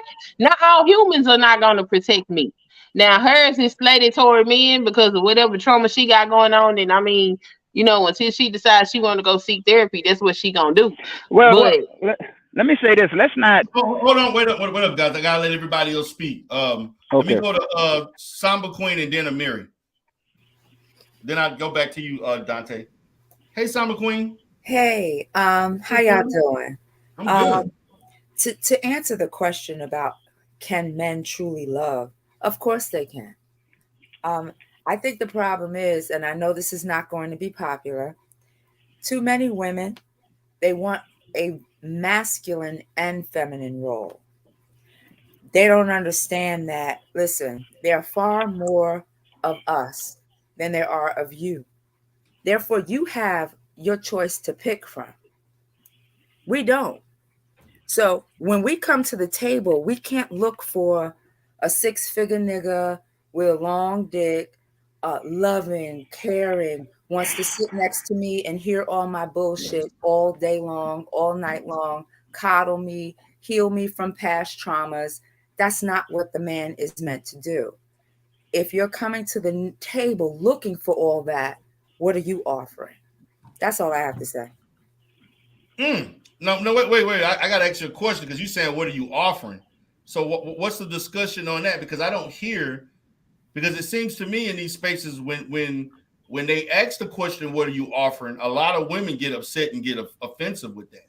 Yeah, but the thing is, we can't ask for a man to offer all these things. What are we offering? Are you coming in here with a high school diploma or GED, a job at Walmart, and you're 250 pounds?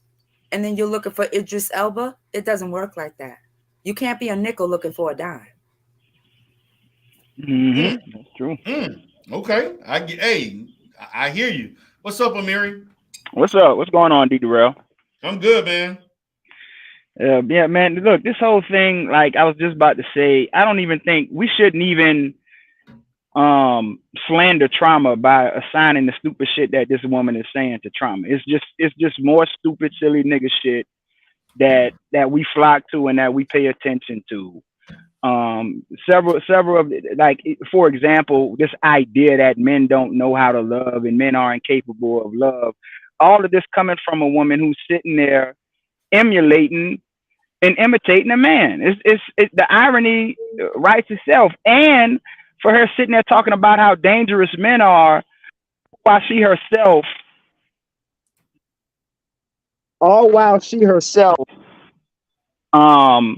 is in a social arrangement and advocating for a social arrangement that we know has the highest domestic intimate partner violence rate. The highest race that where we see intimate partner violence and domestic violence is with same-sex couples. Black, female, lesbian, same-sex couples to be exact. But you're sitting there talking about it. Yeah, but you're sitting there talking about how dangerous men are. But see, no, she just ain't ran across the right one yet. See, because you got to realize it's easy to go and sound like you really putting something down when it's you just talking to a bunch of idiots who don't know what the hell they talking about anyway. But I give her ass that work. You know what I'm saying? She just ain't ran across the right one yet. It's just the same old playbook. You know what I'm saying? Look, the fact is that the reason why many black women are having the run-ins that they're having with men, a lot of it has to do with their own internalized misandry. A lot of these women they're misandrous and they're jingoists and they're female chauvinists. They're no better than the men that they want to excoriate and eviscerate and lambaste. Like talking about, I heard her when you was doing your review, D. I heard her talking about patriarchy. She don't know what the hell patriarchy is. They don't know. People that they just repeating shit. Patriarchy don't even really have a definition. But if you really was to ask, okay, well, define what patriarchy is for me, she ain't gonna. They just talking. You know what I mean? Because it's misandry. They don't even really know what they act like. What feminists do is they present patriarchy as if it's a social arrangement of, for, and by the benefit of men, when it's not. It's a social arrangement, a social order and organization that's of, for, and by the benefit of the few, men and women. It's only a small percentage of men and women who benefit from patriarchy as a social system, because patriarchy is all about social stratification. When she was sitting there talking about survival of the fittest, number one, she's sitting here trying to talk about survival of the fittest as some type of evolutionary schema or something.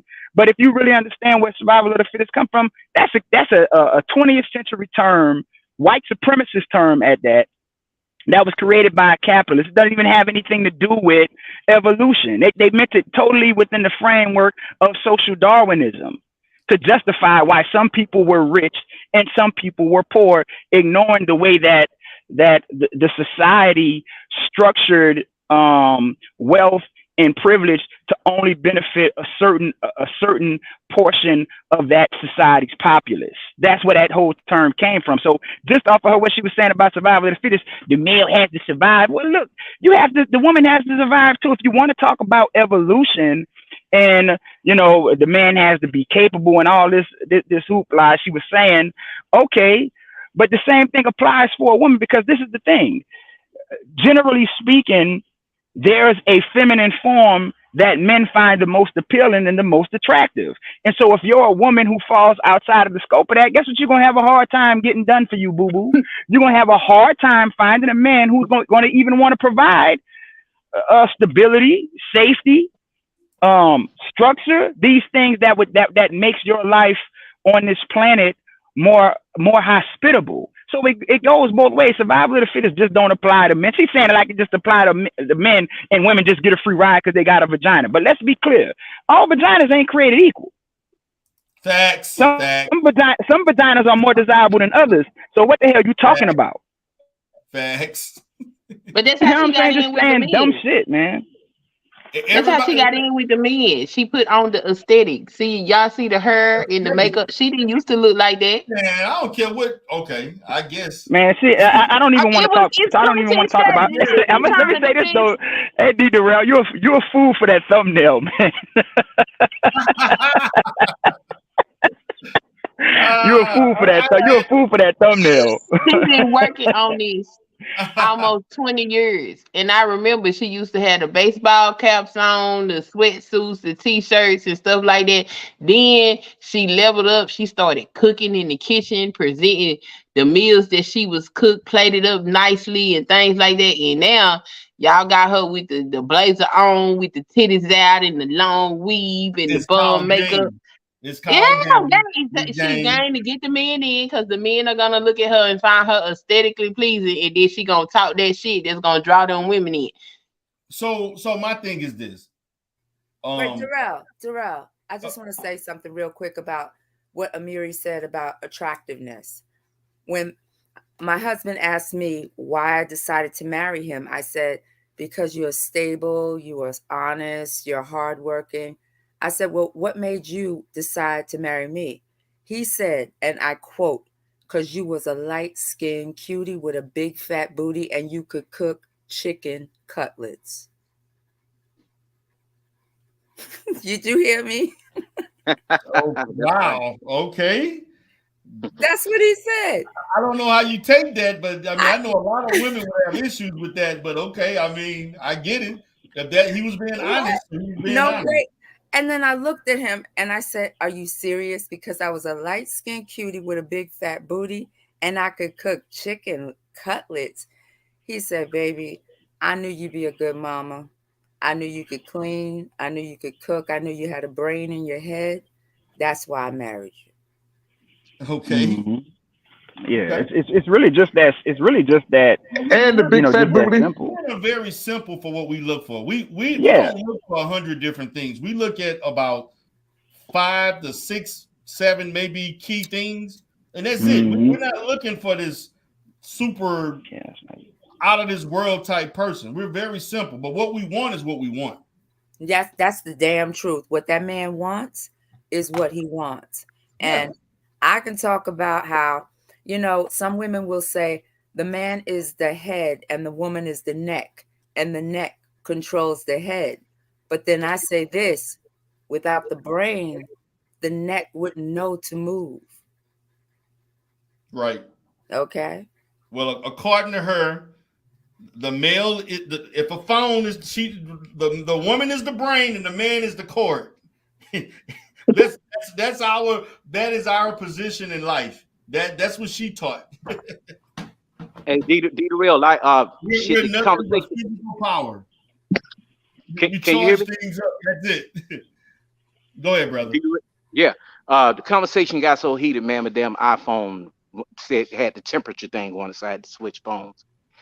But anyway, man, I mean, everybody have their different perspective of this situation. One of the brothers up here said something about her speaking to every man, and I believe that she's a you boring. You clicking out? Now somebody can y'all hear him? Because I'm having difficulty hearing him. You Borgin, Nino. You Borgin, brother. You got to say it over for us again, Nino. Okay. Can you hear me, brother? Okay. Yeah. Yeah. Go ahead. One of the brothers up here stated that she was speaking to every man, and I do believe that.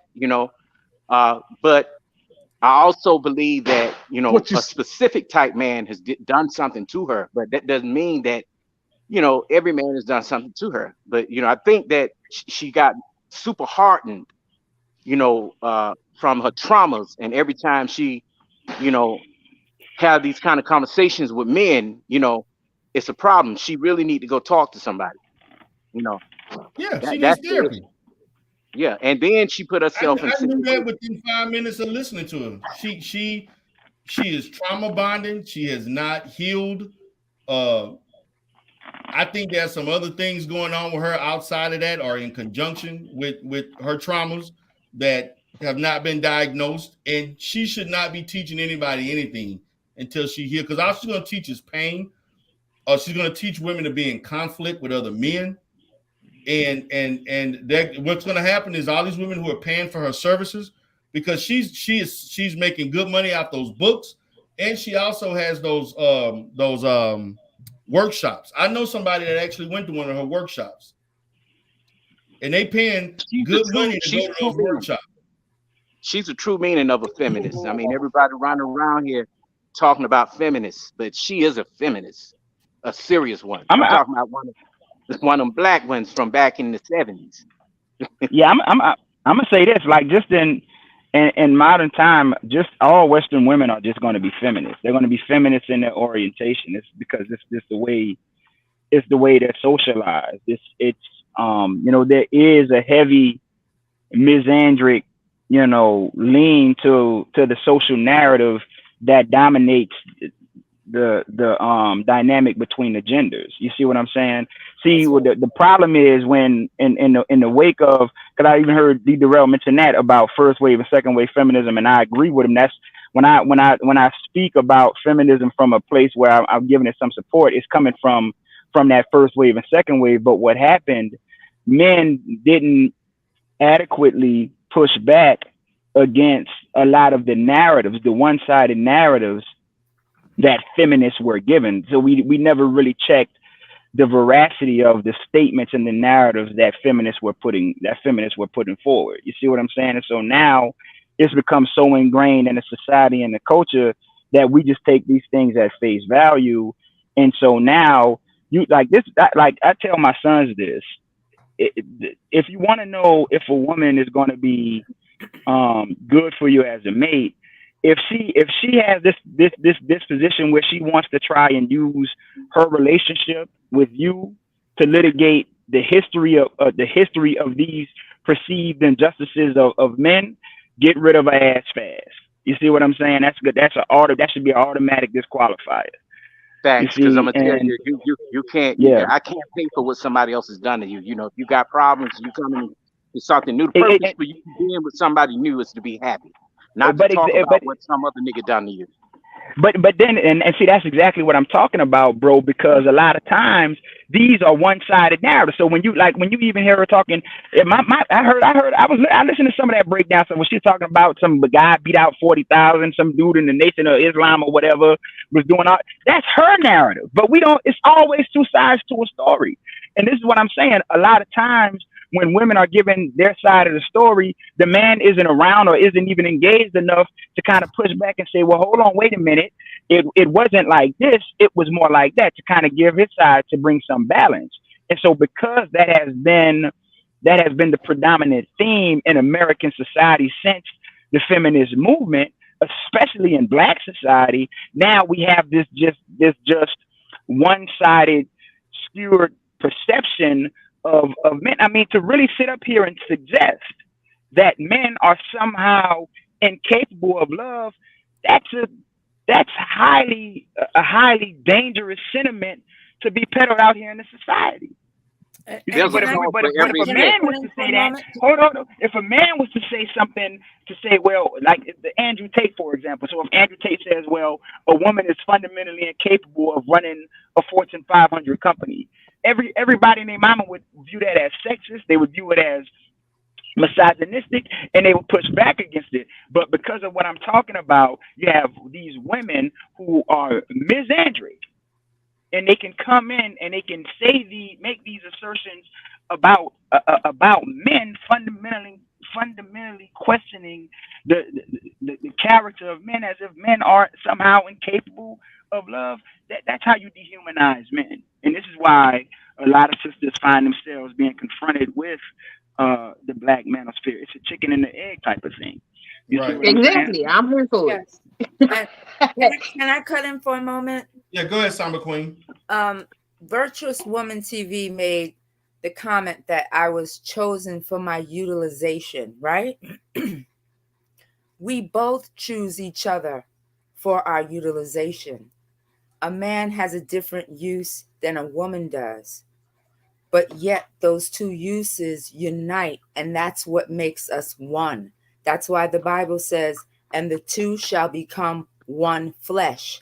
It's because we utilize each other's souls. We complete one another. Adam and Eve were first. When Adam was created, and then God created Eve, Adam looked at her and he said, wow, bone of my bone, flesh of my flesh, I shall call her woman, because she came out of man. So let's stop all this. You have a pleasant voice. I haven't heard a voice like yours in a while. Mm-hmm. Yes. I want to know, is we outraged at Princella, or do we get to enjoy this nonsense? Because I'm right now entertained. It's just more. It's like I said. It's more nigga shit. Like this is what we do. I said this today on Facebook. I said the reason why I don't assign a lot of value to a lot of these black male podcasts, it's not because they don't say things that have grains of truth in it. It's because we don't want to have the real conversation of what we need to be talking about, which is our economics. Facts. You see, like if your economics isn't right, then nothing else is going to be right. But we want to ignore that, and we want to talk about what we think we deserve or what we think we're entitled to. But it just doesn't work like that, you know. And so I think when you look at like this whole Princella Clark thing, this is just another episode in a long history of us majoring in the minor and minoring in the majors. Like Tariq says, we beg for what we want, and we beg for what we need, and we pay for what we want. So we'll pay attention to this silly shit that she's talking about. But look, it's in a long line of this type of rhetoric coming from individuals who are the antithesis of the rhetoric they claim they embody, from Kevin Samuels to a Princella Clark. But if I'm like this, D. Durrell, if you want to follow that, you go right ahead, because the course is set. The course is set. You know what I'm saying? If anybody want to get in real estate and invest in, I would suggest investing in group homes for the elderly and residential assisted living facilities, because a lot of these individuals, both the men and the women, gonna be dying alone, and the kids ain't gonna be stunning. Say it again. Say it again. They gonna die alone. Yeah, that's why I'm here for it. Let them eat cake. All of them. And for assisted living homes and throughout the country, because I mean, there's people don't account for how families are overwhelmed with dealing with taking care of their loved ones, or whether they have physical disabilities, mental, or etc. So that's a reality. That's a reality. Like in the next 20, 30 years, I mean, that's going to be something that's going to be talked about as far as financing that and the social services that's connected to benefits for those type of programs for housing for the elderly and so on. So, hey, it is what it is. I mean, listen, I believe you're responsible for your own decisions. Let me make a comment, D. Durrell. I'll just say this. Too often we have this long list of things that we cannot match, and that's both men and women. You know, we think that we are entitled, but mainly, you know, we see this in women. That's not uncommon. You know, the problem is nobody has told us the truth about certain things. Sometimes you got to, you know, have somebody else outside of yourself, or see outside of yourself, to see all of these things, you know. But that's not true. People be saying it all the time. Folks don't want to have a conversation. You can tell by, look, Princella got what, 650,000 subscribers for what? Why? That's nonsense. For what? What she got that you need to listen to? Well, I'm talking about things that resonate beyond social media, as far as the normal aggregate of the issues in the Black community as it relates to relationships. Because we're the least of our groups, we're the least married. But look who we put up. We don't put up functional people. We don't put up function. We put up the most dysfunctional nonsense. That's who we pay attention to. That's who we give our money to. Just like what Amiri said. That's why I ain't taking this seriously.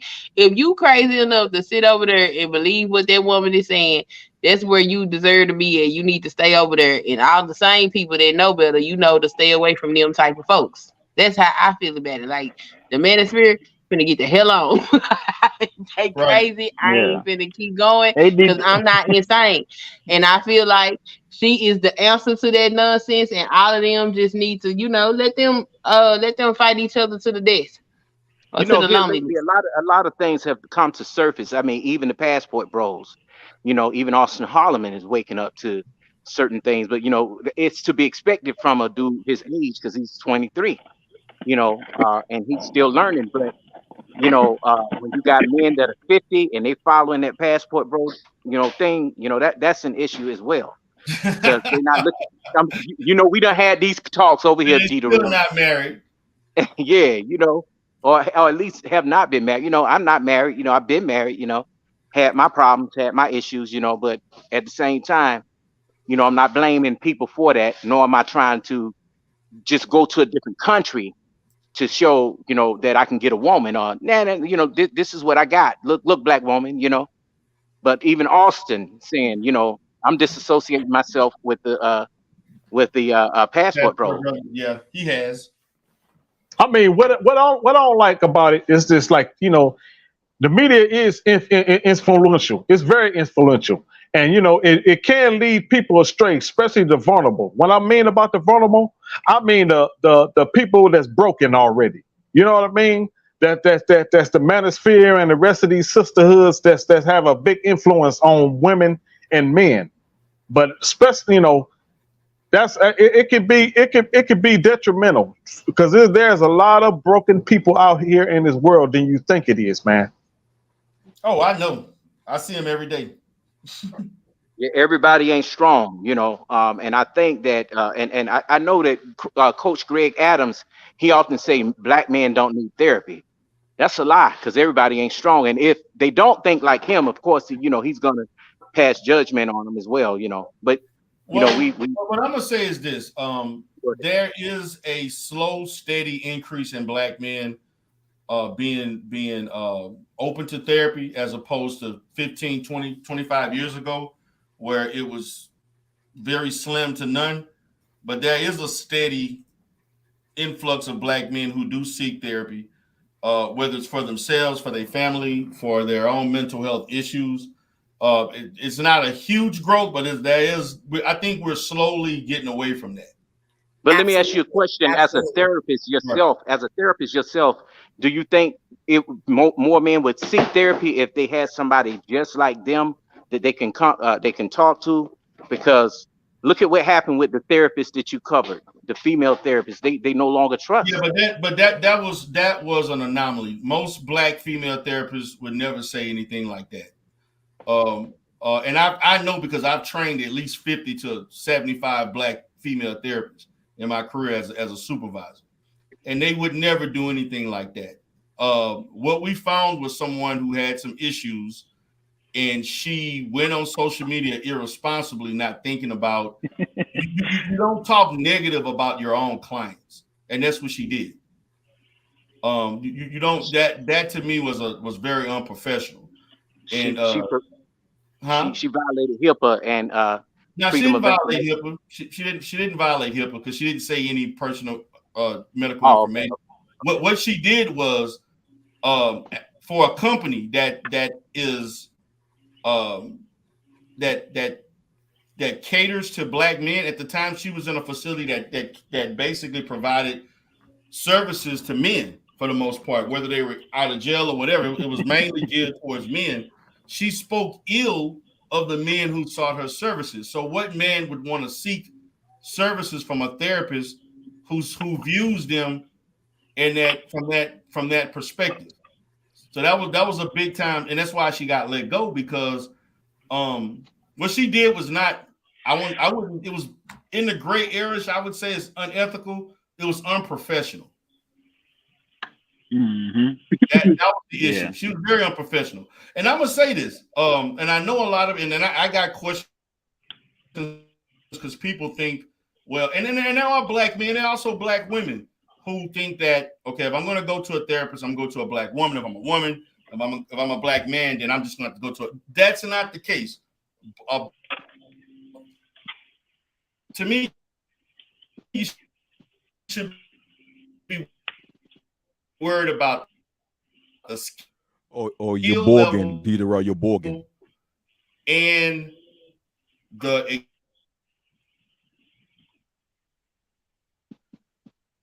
Is it just me or is Darrell Borgin? No, he was going in and out. Oh, okay. Oh, I'm going. You can hear me now? Yeah, you sound better now. You hear me? Yeah, you're Okay, clear I'm now. sorry. Now you're clear. What's up? What's up, Wacky? What's going on, Darrell? What's going on, everyone on Chilling, the panel? man, chilling. Yeah.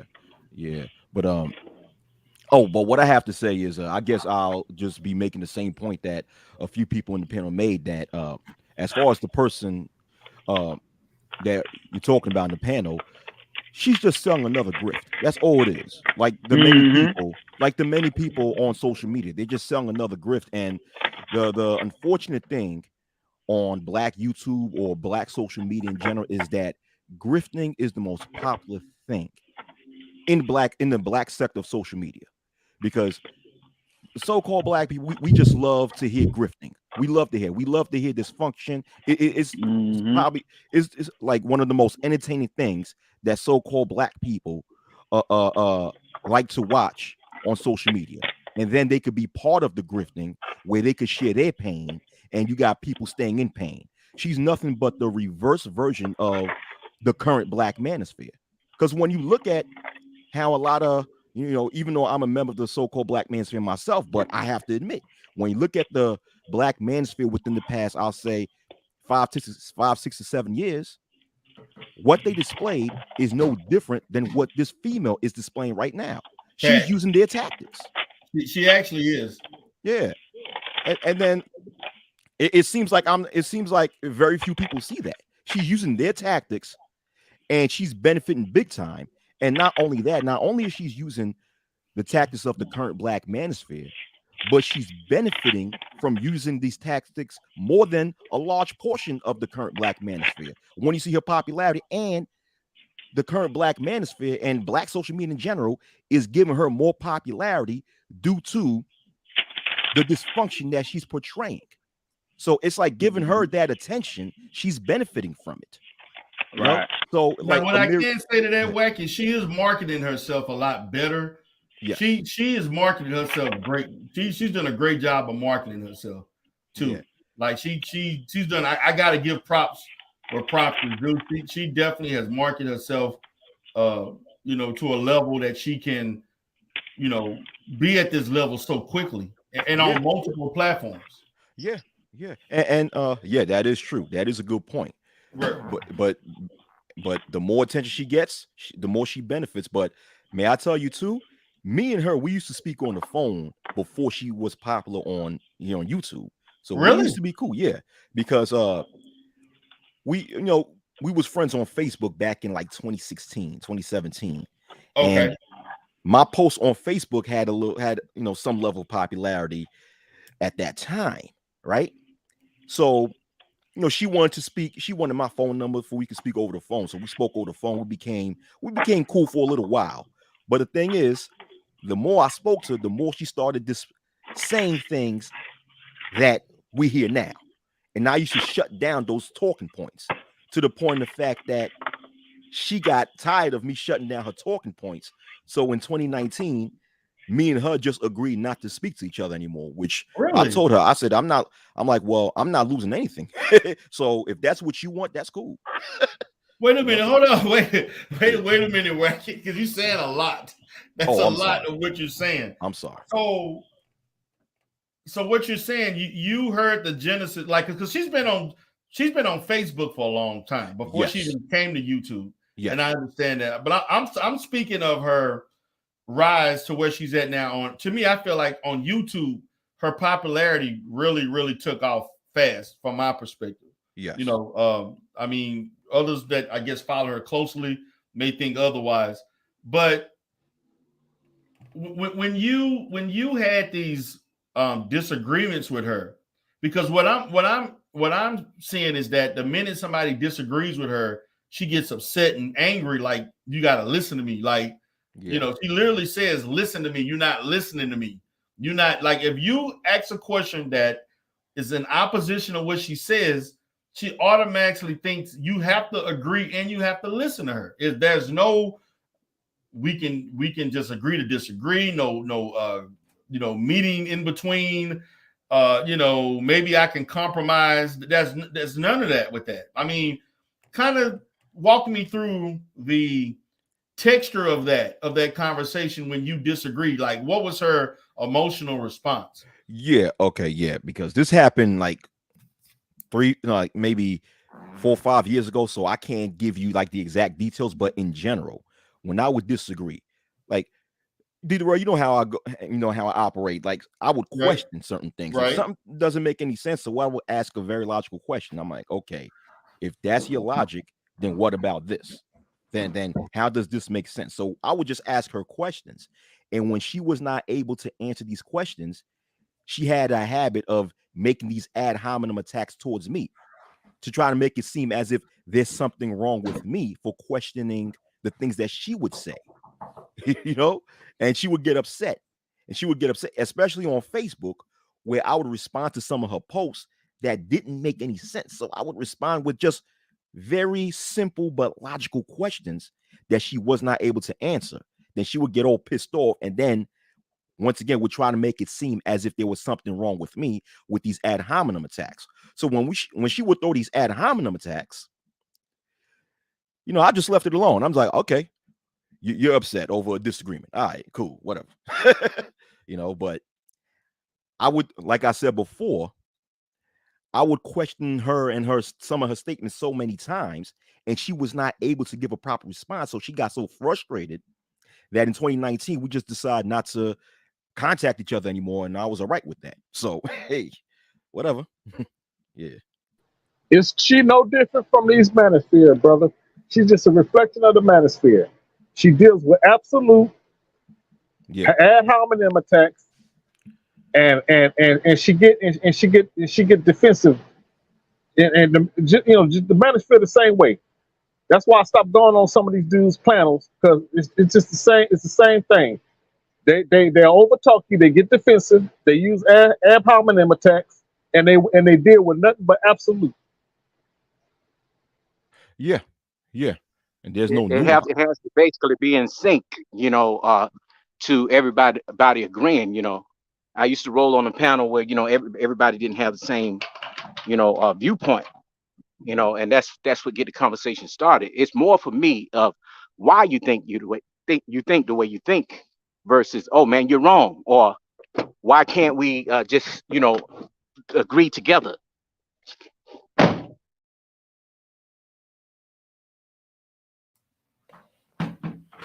Let's see. Anybody else? Any comments? Chaos, Dante, Samba Queen. Yeah. So Diderot, before I leave, because I do have to leave, but yeah, sure. Yeah, I mean, what Samba Queen said like about 20 minutes ago about what her husband told her as far as his reasons for marrying her had me on the floor dying. He was being real. Samba Queen just flat out told you what it was. Dang. Which she probably already knew anyway. Right. Just the fact of hearing him say. Right. But all right, guys. So it was great speaking with y'all. I do have to go. Yeah. Okay, so I want to approach a question, and if anybody care to tackle it, well, a statement per se.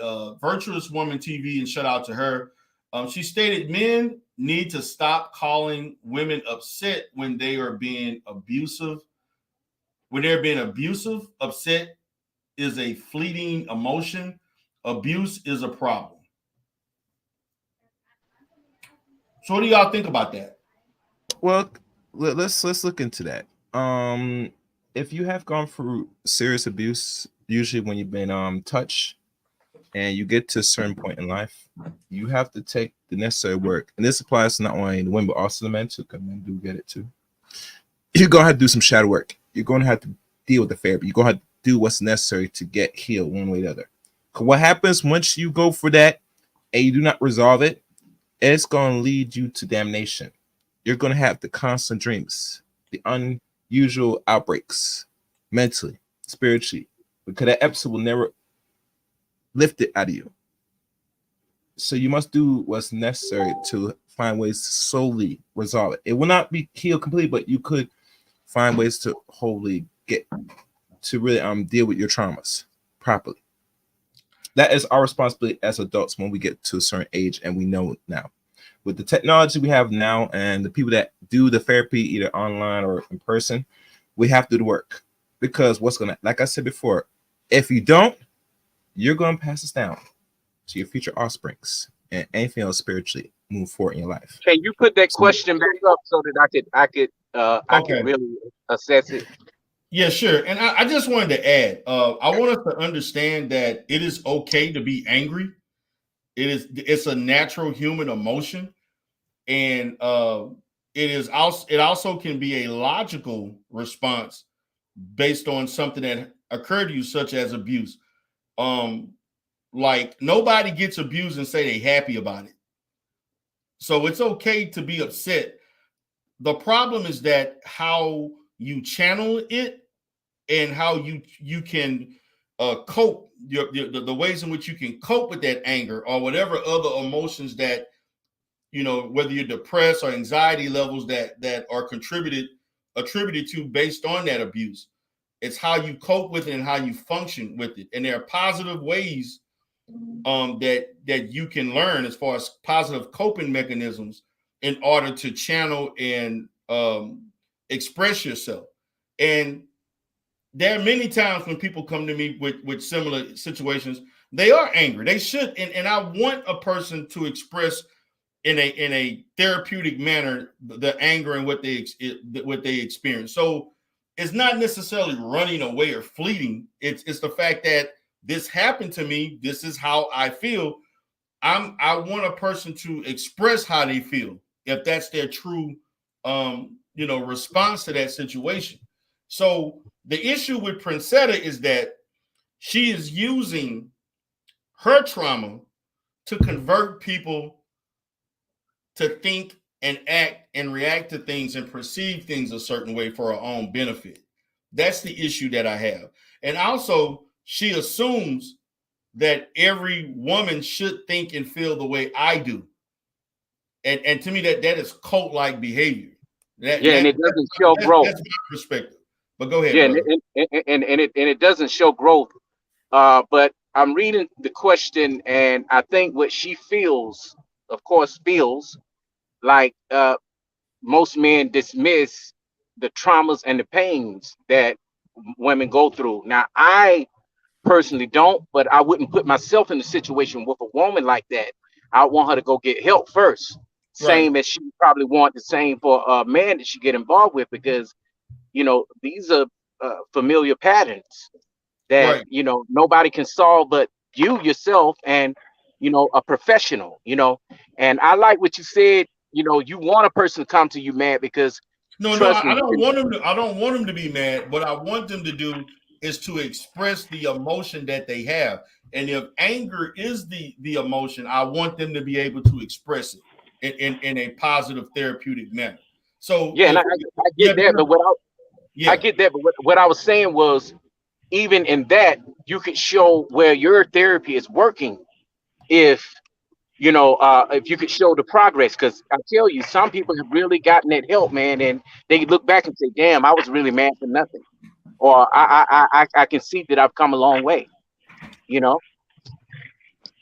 Well, I'm not dismissing that if she's angry, she's angry. If she's upset or whatever issues that she's dealing with, she does have a right to feel that way, whatever way she is. The problem is, once that is identified, how do we move forward in correcting that and healing from it and not dwelling in it.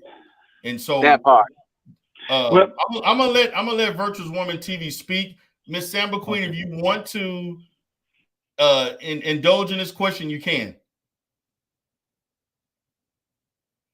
Okay, go ahead, Virtuous Woman. So far as this question right here, men Yes. need to stop calling women upset because they're being abusive. Upset is a fleeting emotion. Abuse is a pattern. And I'm just wondering, is she speaking of the men in those relationships or men in general? Virtuous Woman, are you speaking of the men online or in those relationships? Hello, can you guys hear me? Yes. Okay, I'm sorry, I'm at work. I had to walk and find a quiet space. The comment is not a question, and it's not about men at all. It's saying, like with Wacky, he's in a conversation with Princella, and she's saying, no, you got to listen to me. You're going to listen to what I say. And he's like trying to get his part out. And she's saying, no, no, no, no, no. And so he's saying, oh, she's upset. And I'm saying, men need to stop saying that women are upset when they're actually being abusive. How was he being abusive? She was to him. She was being abusive to him? Yes, Oh, she on because his side. no, it's not about a side. I'm just saying that a lot of men are just, listen, see, the thing is, like, women I'm a have bit confused, but go ahead. Okay. Virtuous Woman, are you saying men need to stop calling women upset when the women are being abusive? Yes, Yes. exactly. Yes. Yes, that's exactly what I'm saying. So what Okay. I'm Right. saying is that I'm saying that because see, men can be physically abusive, but women can be emotionally abusive, which can cause men to act out in physically abusive ways. But Yeah, but men men, and women can be physically abusive. okay, fair enough. Fair enough. I'm not playing semantics, right? But what I'm saying is that because men objectify women's emotions, oh, she's just upset. Oh, she's just this. They're not able to recognize and pinpoint patterns of abuse in an abusive woman. And that's how you guys end up in these long, drawn out relationships with toxic women. And you're always saying, oh, it's just upset. And it's like, no, this person is trying to control you. No, this person is being narcissistically abusive. And you don't see that for what it is because you're steadily calling it upset. And it's Mm-hmm. like upset doesn't, it's like be angry, but sin not. Upset doesn't give you the right to oppress somebody or Right. hammer something down on their head or force them Okay. to feel how you feel and think how you think. No, because you're upset in one moment and you won't be upset in the next moment, but you'll do a bunch of damage in the interim. And so Right. I feel like men are missing that and in that way women are not being held accountable for being Mm-hmm. abusive, and then it's perpetuated, and then you have an abused man going out into the world with all his anger and his repressed rage, and then he becomes violent and the cycle continues. Right. Thank Now, you for see, that's what I covering was that. talking about. Well, that's what I was talking about when I was talking about the feminine, because of the feminist tends to society and the narrative that governs gender relations in the society. It's exactly to Virtuous Woman's point. What we act as if, from a societal perspective, we act as if there is no consequentiality to the abuse of women. So we treat women's abuse, we just chalk it up to, well, she's just being emotional.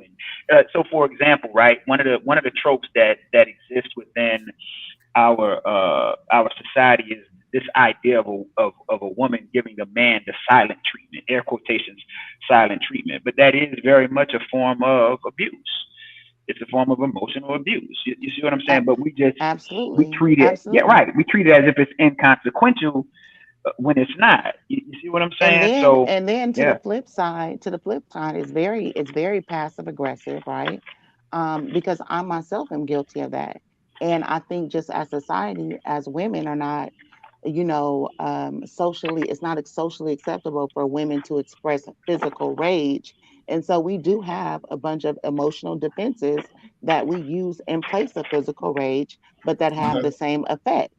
And so it's like, so if I'm using the silent treatment to control you or scare you or withhold love from you, that's no different than you slapping me in terms.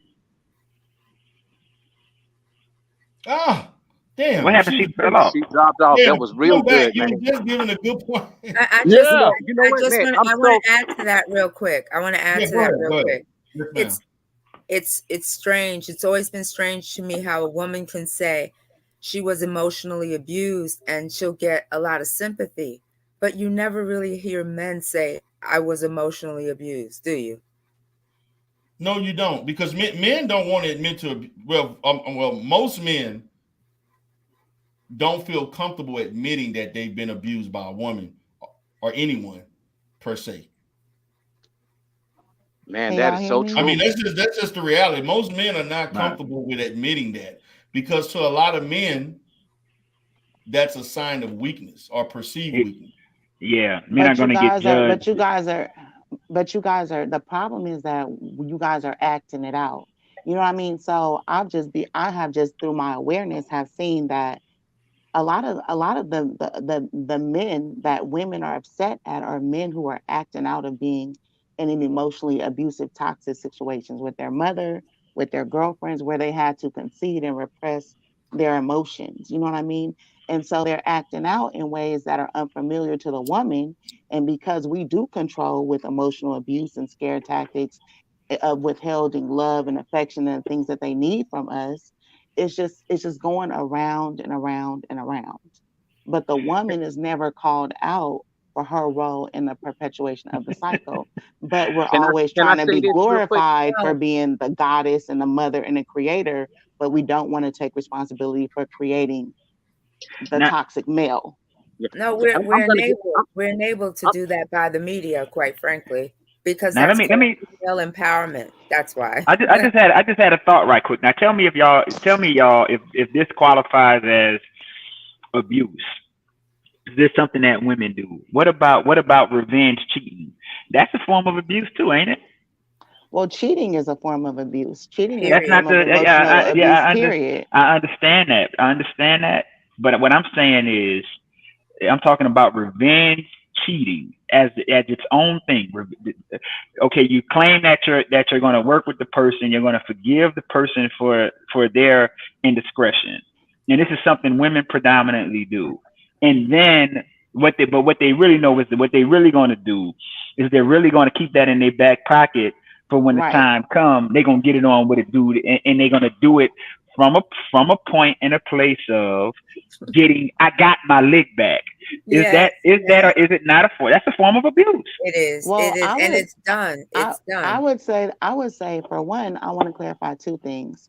Mm. For one, I would say it's a form of retaliation, but for two, I would say that women never forgive cheating.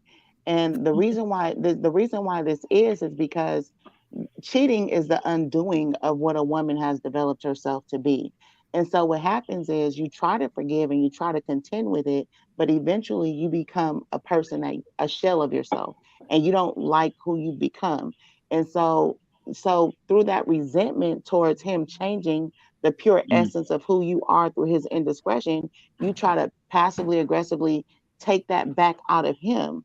So it's a return and exchange of energy. So I need to transfer this emotion that you put on me back onto you because you were the offender. And so how am I going to do that? In any number of ways. If I got to Mm. tear it out your ass by cheating, or I might just give you the silent treatment, I might withhold sex, I might do a whole bunch of things. I might But not now let me cook, I ask you a might not question. clean, whatever I want. Go ahead, babe. Right now this is what I want to ask you, right? And this is going to be controversial. Uh, how do we actually quantify a man what's cheating? Because cheating in and of itself, right, aside from the connotation that we're using it, cheating means something very very specific. So it's like so say you was doing a financial transaction with somebody and they didn't give you back all of your change. Technically, they Right. cheated you out of something. So this is what I want to say. So if a man is able to give you everything that he's been giving you, everything that you've become accustomed to, emotionally, spiritually, financially, in terms of being your lover, your friend, your confidant, and then maybe on the side here and there, he has a sexual liaison with something else that he got going on that he's able to compartmentalize and keep separate, has that man really cheated you? You didn't. He didn't take anything from you and give it to anybody else. You got what you always been getting. Is that cheating? Well, for me, Amiri, I'm going to be straight with you. Mhm. Cheating is a violation of anything outside of our psychological, verbal, or implied agreement with each other. So if I'm coloring in between the lines that we set and you color out the lines in any type of way, you're cheating the game because you're not giving me the advantage of playing with the same tools as you. So you're being a cheater from a integral perspective. It's not necessarily about quote unquote sex. Now, on the contrary, you could cheat simply by gaslighting me. You could cheat by when I call you out on a behavior, telling me that it isn't what it really is. That is also cheating. So, cheating is playing outside of the rules of the game and intentionally disadvantaging your partner and being equitable towards what you deserve.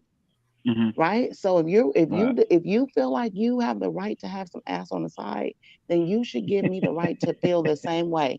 And if you cheat me out of that, you That are ain't a that ain't gonna cheater. happen. Well, Hold on, real quick, because I did. Hold on, Okay, go ahead. 'cause I gotta go in a minute. Okay. You're absolutely right, virtuous woman, because that happened to me. My husband, he decided to do his thing on the side. I found out. I was very upset. I said I forgave him. I could not forgive that nigga for nothing. I held on to it passive aggressively forever. And then we got to a point where it was just, we can't do Well, this. you know how we passively aggressively hold on to it. I'm gonna tell you Yes. guys right now.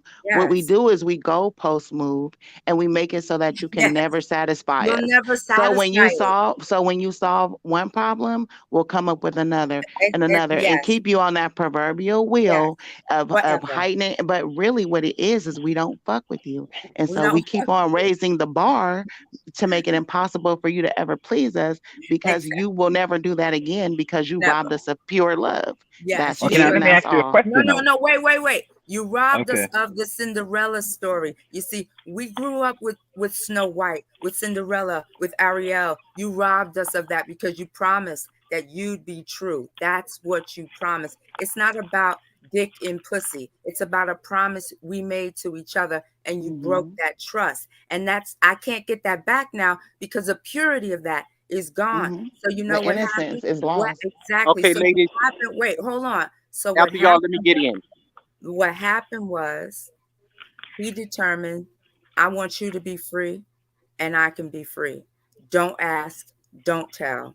And our marriage hasn't never been better. Go ahead. Okay, now what I want to Man. say about that is, coming from I understand Amiri to a certain degree of certain things. You know, coming from being a man that's part Nigerian, I know the background of Nigerian men who want like two, three, four wives. And the thing is, I know that we're not in this situation right now on the panel, but when you get into those kind of situations, you got to know what you're getting into. Not saying that you asked to be cheated on or any of that, but that's what normally happens when you're marrying a man who's used to having two, three, four different women. Well, I mean, I can understand that, but I think that throughout a relationship or a marriage, just in being human beings, you're going to develop interest in other people, may have a crush on someone here or there, but that's where your loyalty and your responsibility and your agreements come in place because you agreed to subliminate your nature and your urges in order to be an equal participant in this union. Now, it's not to say that you may not like somebody or want to commune with somebody, but I mean, you just got to be open and say, but you have to be open to accepting it either way. And the problem is that you guys want to keep your options and eliminate a woman's, and then that's where it kind of Not the gets a same little though. funky. I It's because mean, it's I not the agree it's same. not the same because a woman has a womb and Mhm. she's carrying, her womb. So I agree from that perspective. But in terms of what it does psychologically to a woman, it's up to you if you want to pay the cost. You know what I I mean? mean, So But it's see, like this to that's me. what I was about to say though. Hold up, Okay, Mary, go hold ahead, up. go ahead. Okay, it's like this with me. A man, I'll say this. I've been saying this for years. A man do not have to lie to a woman. A man should tell a woman and say that, and, tell a woman, hey, this is how I roll. This is how I am. Either you can roll with it or you don't. Before a man gets serious with a woman, before he even take it to that next level with a woman, he should let a woman. He should bring it to her attention that, hey, I'm not a one woman man. I'm more of a polygamous man, and either you can just either you with it or you're not. But Right, see, but you don't tell her, you ask her. You ask her if yeah, she wants to ask her, yeah, participate. okay, yeah, ask her. Right. But But so putting it's a all woman about on notice, you're going to get resistance. But if you, like, if a man were to come to me and ask me to participate in his plan or his program, whatever that may be, then I can consider everything altogether. But you coming at me telling me this is who I am, no, you're going to get X'd out before you even finish a sentence. So you guys need to work on your approach. Like, no, you don't tell somebody, you ask somebody. okay.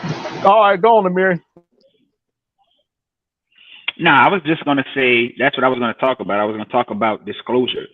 Does the man's disclosure change anything in terms of the context of if it's cheating or not? So if I come and I say, look, this is what I'm interested in doing. These are my intentions, and I understand if you want to gracefully bow out the situation, but your decision as my woman to gracefully bow out the situation isn't going to change me from pursuing my intentions. Does that change it? And then the other part of it too is there are some men who are just they're so great that they're one woman isn't enough. You have men like that. And it's been that way since time I and think women feel that memorial. way. I think women I'm feel that bringing way this too. up. You're You right. So then breaking up. why is the I'm breaking up? Yeah, you Am kind I of You still breaking up breaking a up? you little bit. just can't. You coming back, but yeah, you was breaking up a Oh, lot. okay. Yeah, I don't know what Are that you on the it's road, probably the Amir? StreamYard. No, I can I'm hear at you home. now. I'm at home. Okay, yeah, I'm at home. But um I forgot what I was gonna say. What was I saying? I forgot. I I think you forgot were what I gonna was talk. I saying. think you were expounding on when I was saying that like women don't want to do it all by themselves either. You was talking about Right. Like yeah, what I was man gonna say being was up straight. Yeah, you was talking about a man being straight with a woman, like he's not a woman man or whatever. but it's not even that because I wouldn't even. He breaking up real bad. All right, he'll come Dang, back. brother, you breaking up again. He out now, If, so if it's Mike, yeah, man. Like I said, if a woman wants more than one man, I mean, we're hoping that they're upfront as well. But you know how we are as people. Yeah, but Some of us. I think also a lot of men they just don't finish the way they start.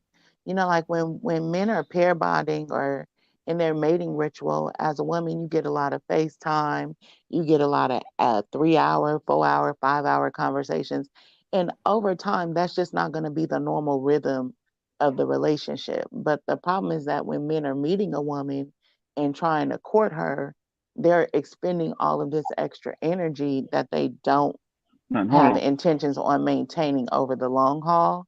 And so but is that's that the realistic? first, it's not realistic, but it is the first lie.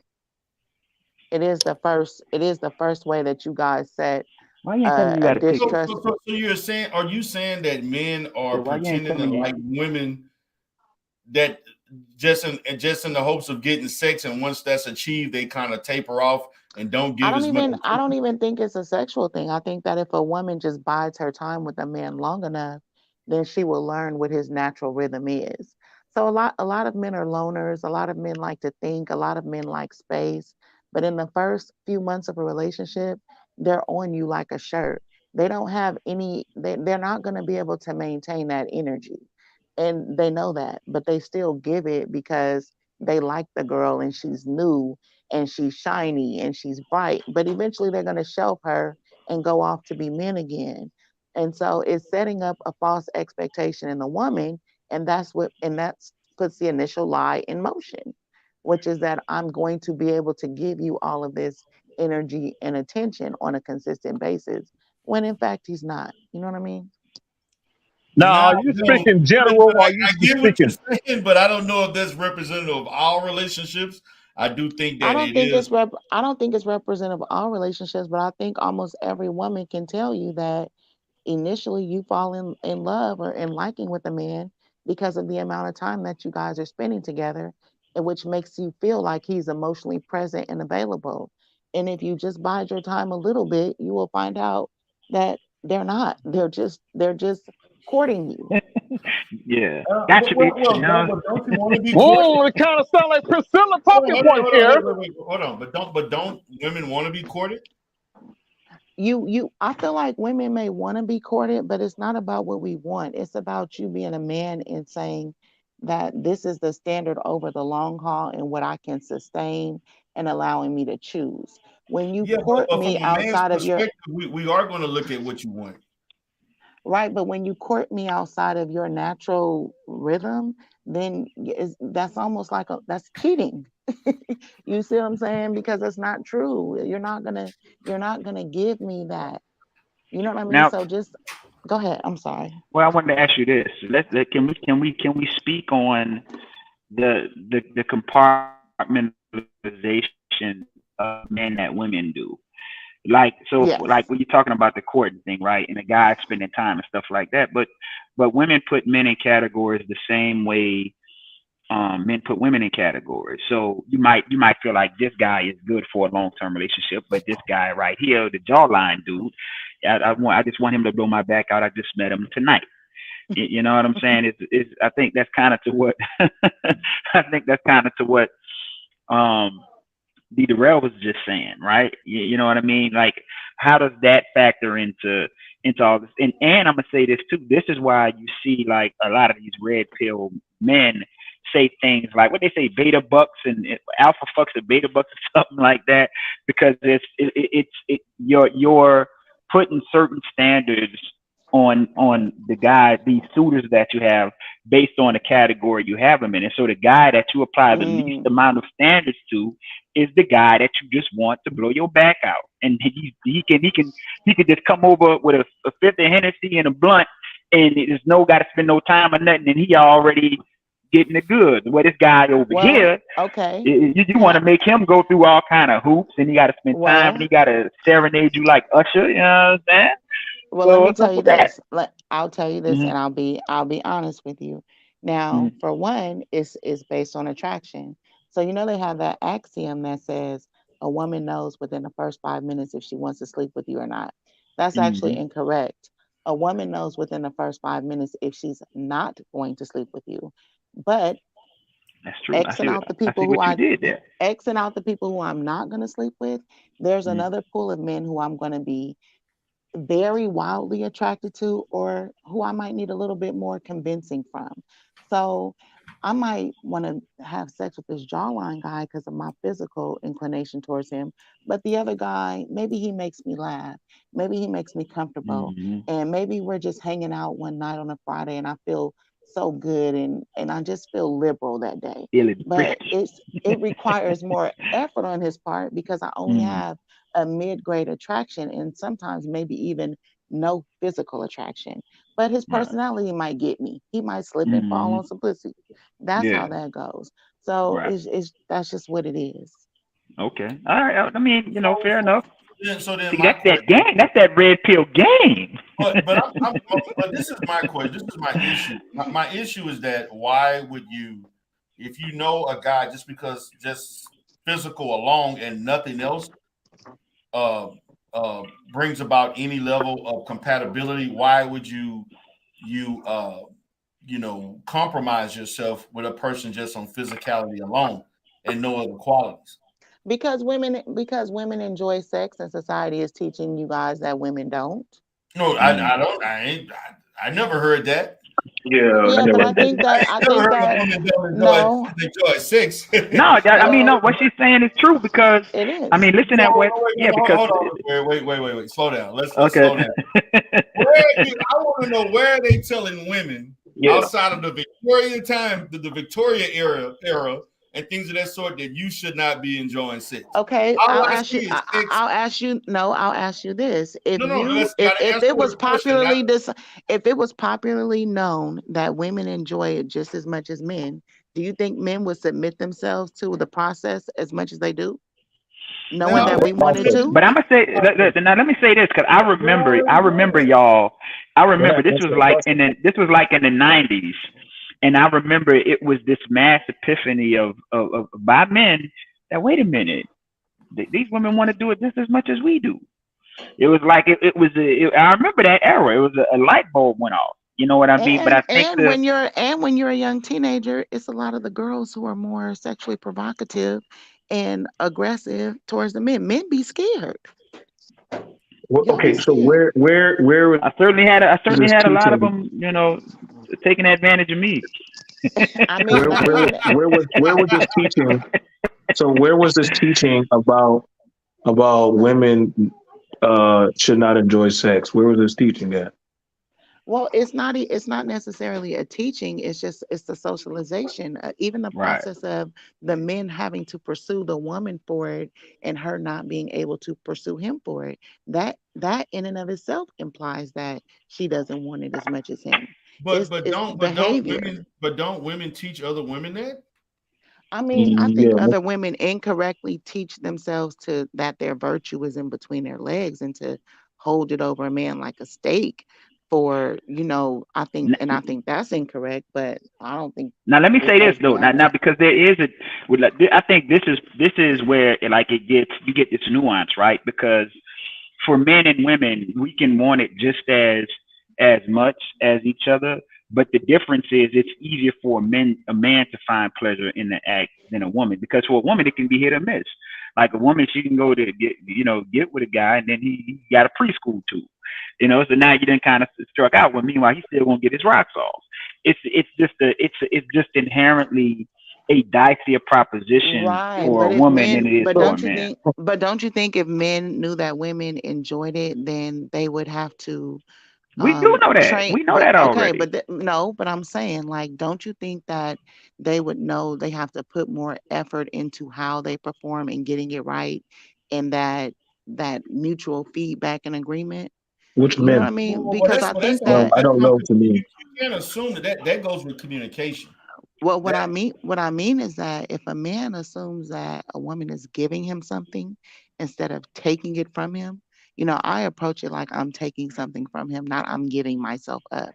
But if you know that, then he won't just be comfortable giving her grade F peen. He will know that he has Yeah, to but put that's in order to get communication a that second involves in run. that to know that. you Yeah, but see, literally. that speaks to what his intentions are. Go ahead, BMT.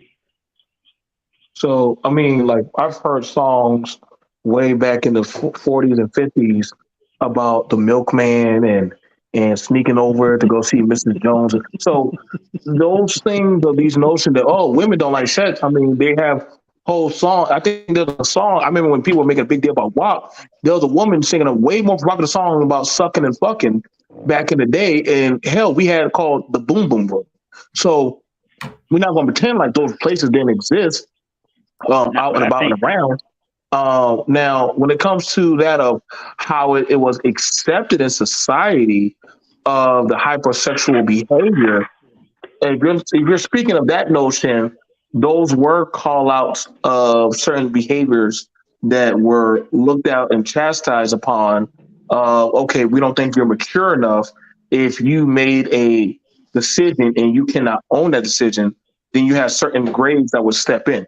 Now, saying that about men and certain peen and stuff like that, they have drive through all these stories of people going out on dates, the amount of wherewithal that you would put into going to go, let's say, be taken out on a drive-through dinner and go do stuff. That's a type of courting or meeting the family versus that of sneaking out and doing your own thing, now you're on an individual type of, hey, there's no guarantee of how this is going to turn out. You got to go before the church. The points of what we're hearing, that's men need to understand this, or women need to understand that that's taught at the home. And even if it's taught at the home, those are individual process things, because you can raise a person to know right from wrong. Don't mean they're going to do it. You can raise a child in a Christian or religious background home. That don't mean they ain't going to be a slut or some kind of hanging fruit wherewithal. Like, I think they got guys in college who ran trains on girls who, the minute they broke away from the home, became overly hypersexual and started teaching other girls the game. So these narratives of what we hear they're like, hey, there's always going to be a one-up political levy in the system of what happens. Like, oh, she has kids, ain't nobody going to date her. When there's been plenty of step-in men, as they called, that, oh, well, she just had 1 or 2 kids, and another man just show up, don't even marry the woman or nothing, or have no name to the woman, but raise the kids. You have women that, as the mother had died during child rearing birth, she just started coming by, raising the child as her own. And then after that, she just, hey, why don't we just make this work? These are like things that have been done before that of the 90s that were already happening. I think with people, we have these play down conversations that men don't know better. Black men have been playing stepdaddy for umpteen years in a school. Let's kind of bring the conversation back, because I feel I never took it away. Yeah, well, that's not how I feel. I feel like you're taking the Oh, you're conversation in feeling. place. Okay, well, listen, I'm not Let here her to do this finish, with you. T. You kind of ruining the conversation. That's not what this was. So I will say this. Usually the most hypersexualized and provocative woman is the most prudish.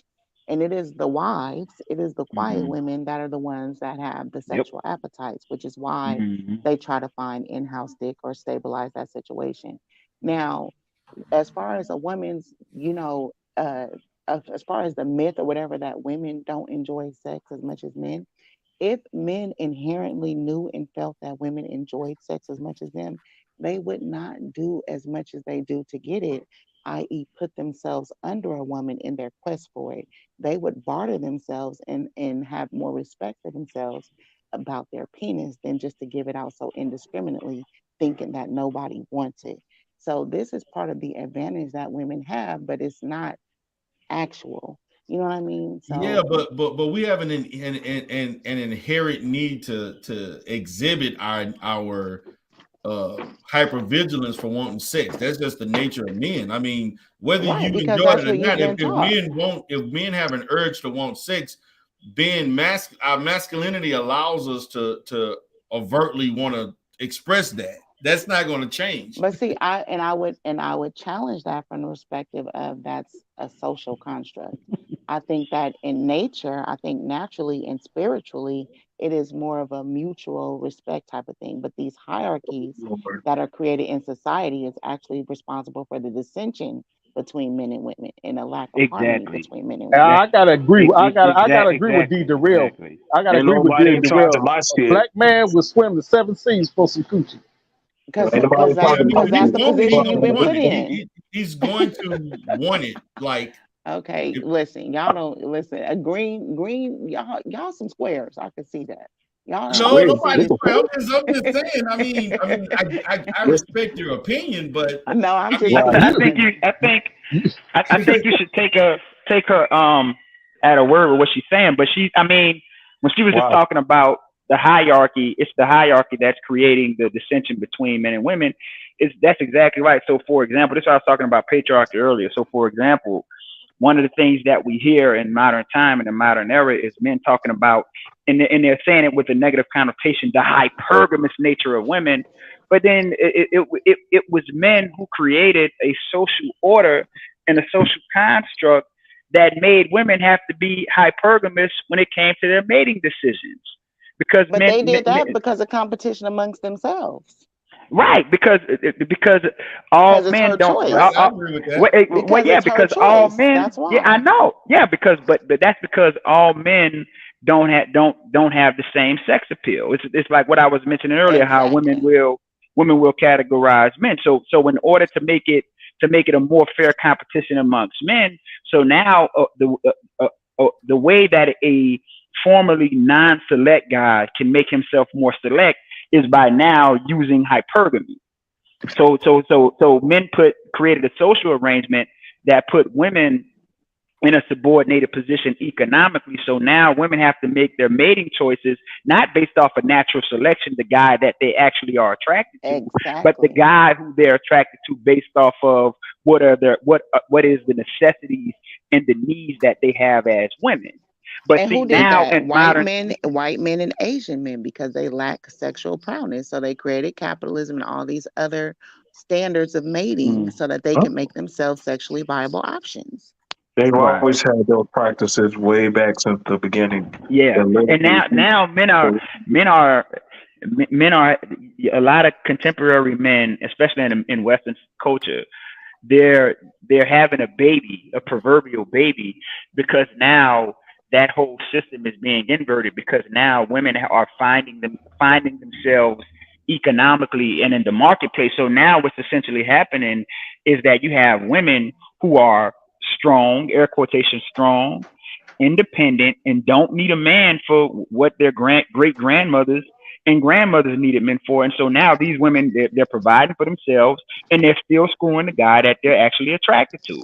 And so this is what has even created the dating coach industrial complex on social media. You see what I'm saying? So now you got to get game. Listen, you can't use the economics on these women no more. They're getting educated. They buying homes. They doing for themselves economically. So now the only way you're gonna get in the game to get to some is now you got to acquire these skills that women find sexually attractive. Game is basically embellishing upon who you really are. And Right, that's true too. That's really what but see, that's like what she was saying earlier when she was talking about the mating ritual. You know what I mean? It's kind of it's all really, mating dynamics. But the thing is, like when you look at the passport bros and when you look at these incels, these are just men. Now this is to Princella's point. These are just men who refuse to evolve and adapt with the society. And in nature, if you don't evolve and adapt, then you die off. So 100 years from now, many of these men who doing all this, talking all this shit about women and about the jawline dude and Pookie and Ray Ray, 100 years from now, there will be no genetic descendant of these men anywhere on the planet. Right. You see what I'm saying? While these same Pookies and Ray Rays, real quick, BMT, while these same Pookies and Ray Rays that they see themselves as superior options to will have little Pookie and Ray Ray still here running around kicking. You see what I'm saying? It's all about mating dynamics. Okay, so I hear what you're saying, but these are perceived concepts that only work in that of a first world, centralized community or government. Like outside of that, and I mean, let's keep it in the U.S. But I'm saying these narratives can only flourish in these type of environments. You take it anywhere else, they kind of die off rather empathetically. The concept of only the survival of the fittest. This is why the society is right now on the brink of collapsing right now. You're not getting anybody joining the military.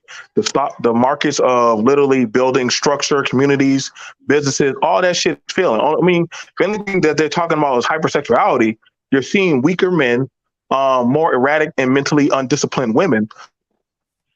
I'm trying to figure out, other than that, what is the pluses right now? But I mean, to be fair, American society is about to collapse right now. It's only got at least about a good 20 to 50 more years left. So I think that's a doomsday. I think that's a doomsday thing, though. BMT. No, but I think it'll work out. I think it'll work itself out in the long run. We're hoping it'll work out. But if there is no incentive, to building that but the fundamentals of society is what? Come on now, Mary. Even you spoke about this. What's the fundamentals of society? You got to have a family. And if there's no incentive to that of building a family, then shit, okay, you do you, I'll do me. Cool, I got it. You got your degree. I'm going to fuck you, but I'm not going to have no type of relationship with you right now because what's the whole point? So, I mean, if people are fine with just the fuck me, fuck you games, this is the get back of why we're hearing it now, where hearing about LGBT men want to now have families and shit.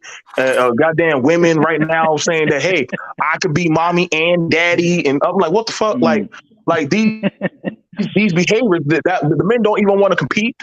But now the men don't want to compete because they're afraid to go out there and forge. The women are now trauma bonding with anything and everything that looks like it's a power that can get them in, which is normal because that's naturally how women are engineered to go towards power. These things are not going to last very long. You sound like a man who's afraid of not being chosen. I'm already married. Sorry. I mean, it doesn't matter. You can still reflect those sentiments. How can I reflect those sentiments? What's that mean? Because that's what your argument is. Because basically what I hear you saying, and you can correct me if I'm wrong, but what I hear you saying is making an argument against casual sex. And then saying that, well, if everybody can go and just have sex with whoever, whenever they want to, based on attraction, then what is the incentive? And what you're saying is, what is the viability of men who are not attractive? Okay, so I think let me say this real quick. I think there's no incentive for men to be married. Like, right. But I think it's this. I think what BMT is articulating, and I do agree with BMT along this line of thinking is where what he's talking about is he's talking about what happens when the modus operandi of men and women is casual sex. What you could potentially be faced with is a collapse of society. But who would fear that most? What you mean? People without options for casual sex. Well, I don't. I mean, I can see what you're saying, but I don't know because you guys are implying an end to the result of casual sex being collapse and calamity. So who would fear that? Other than a person who does not have access. But hold on, because this is the thing, though. This is the thing. Because you can casual sex.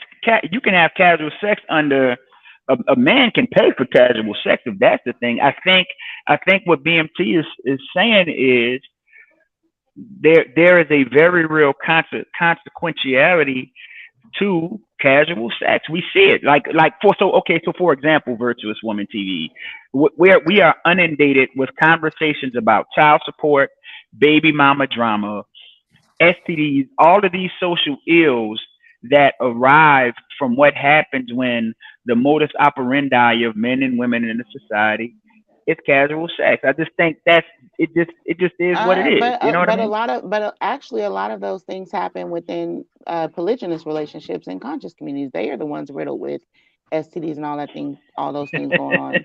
So I can make that argument. And for two, it's not what you do, it's how you do it. And everybody should be engaging in things responsibly because there's calamity as a result of drinking alcohol. But people still do it. Let's be honest. Listen, you guys, I got to go back to work. I have to listen to the crowd. I want to lay this out. So sorry. I only got 1 minute left. So I enjoyed you. I'm gonna say this. Okay, I'll get with you next time you come on. Okay. I enjoyed your talking points, young lady. I enjoyed it. Nice to meet y'all. You gotta be honest. When I hear about this thing about the ST rate and all this nonsense, let's be honest. Most niggas today, we gotta go there, are engaged in debauchery sex. Besides having multiple sex, is now they're doing all types of sex now. I'm not going into details because, as you know, I'm gonna keep it P13.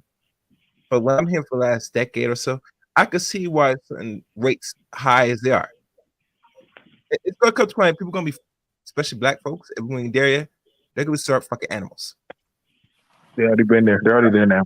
Oh no, especially you'll see actually visuals now. And I saw very small snippets years ago, but it's gonna be more rampant now. Where did now I gotta ask y'all brothers a question. Where did I attack casual sex in my conversation? I understood what she was saying. I'm just trying to figure out I understood what she was saying. I understood what she was saying, BMT. But see, this is the problem, BMT. This is the problem. I'm gonna tell you what the problem is, because I know that's not where you was coming from. That's why I know you coming from we coming from the family man tradition. But see, what happens is you have incels and men who can't get casual sex making the argument that we're making, but they're making it for different reasons. They're not making it from the reasons that we're making it. They're making it from the reasons because they know, man, I look like who did it and why. Ain't no, and I smell like cheese. Ain't no woman gonna ever want to get with me. You see what I'm saying? Like they're coming. You got a lot of dudes who are hijacking our arguments because they have that. They really have that as their ulterior motive for making it. It's not like they're not railing against casual sex because they're fundamentally against casual sex and for family. They're railing against casual sex because they're the ones who aren't having success with casual sex. And I think she sounds like she's probably in her 20s or 30s maybe, and so she's probably encountering that a lot. So I think that's why she, she interpreted it that way. Well, I mean, Yeah, especially that dude. Not for cutting you off right quick. Go ahead. Especially that video of that dude that got stood up on the date. I know everybody's seen that video. Right. And that's a prime example right there. I hope the red pill don't get a hold of that young man. Like, I mean, like the thing about it is we're talking about the fundamentals of competition, of building society, and like, I mean, listen, I get it. The people want to talk about casual sex, and you shot that down very quickly and very easily when you say, hey, everything can be bartered with at some price. So when people want to casually have sex, that's your choice. But then at some point, some people start looking at the market like, damn, they ain't shit out here. They ain't nothing worth a damn. Okay, so what's up? Like if you still have to worry about, damn, am I going to get an STD or STI from my one singular partner? You're in pretty bad shape. If you got to worry about XYZ of going out there dealing with unknown factors, hey. Have fun with the market. That's fine. But we're not going to pretend that jobs, associations, affiliated groups, the government, different progression of society does not look at that of stable family homes. We're not going to pretend like they do not look at that they don't take that into account. I never heard a business say, hey, what's the casual sex market like? I mean, unless you're in the sex industry, but we're actually talking about these things right here. Right now, we're looking at it like, okay, so you want to bring that up about, and mind you, I'm not touching on body count, but I believe that, hey, you get it out your system, you move on. All right, I'm willing to actually slow down and make something serious of this person. It's cool. We're adults here. But if you don't have that wherewithal of a mindset, you know what I'm saying? We understand women out here, they're dressed a certain type of way. Men out here, they're moving a certain type of way. But you have some people that say, you know what, I'm tired of playing games. I want to get serious. You have a lot. Let women start saying, you know what, I'm not going to fuck around. I got my shit together. If you want to talk to me, you got to be serious at some point to put that ring on me. We already know there's going to be a lot of men that are going to avoid that woman. That's a fact. We know a lot of men, once a woman starts saying, I'm looking to get married, there's going to be a certain group of men that are just going to avoid her. If a man says, hey, I'm out here looking for a wholesome woman that I can actually build a family with, he's not talking about subjugation and slavery. He's talking about, I want to actually build a family and something wholesome with. That's the fundamental of building a background of a micro community or micro society. That's not no subjugation of the weak and strong. Mind you, you have enough collective numbers, you actually become more stronger. That's actually what made us stronger when we had more collective numbers. The casual society, when you're seeing men and women get on, yeah, I caught chlamydia 2 times, but who gives a shit? Like, hold up, whoa, nigga. Like, wait, we're not jumping past that. What you just said. You got men that get on here. Nobody wants to pick me. Like, okay, dude. Like, look how you're acting. Look how you're talking. It's not a bad thing that people are exercising this stuff. Like, I would have felt more better with the Clarissa. The woman at the store that was getting punched by that man, Jeremy. I would have felt better if she had her husband there to step in. You know what I'm saying? I understand what you're saying, BMT, but this is one of the things I had to. This is what I had to realize is what you're articulating. It's unfortunately because of the era that we're in. It's just it's dated. It's an antiquated way to view the world. It's an antiquated way to view family formation. Like this is just the world we're in. Like I'm not real big on casual sex, and I'm gonna say this. It's not because I'm afraid I can't get it. I mean, look, let's just be real. It's easier to get. It's so easy to get pum pum right now. You could slip and fall and trip and get some. You know what I mean? That is very true.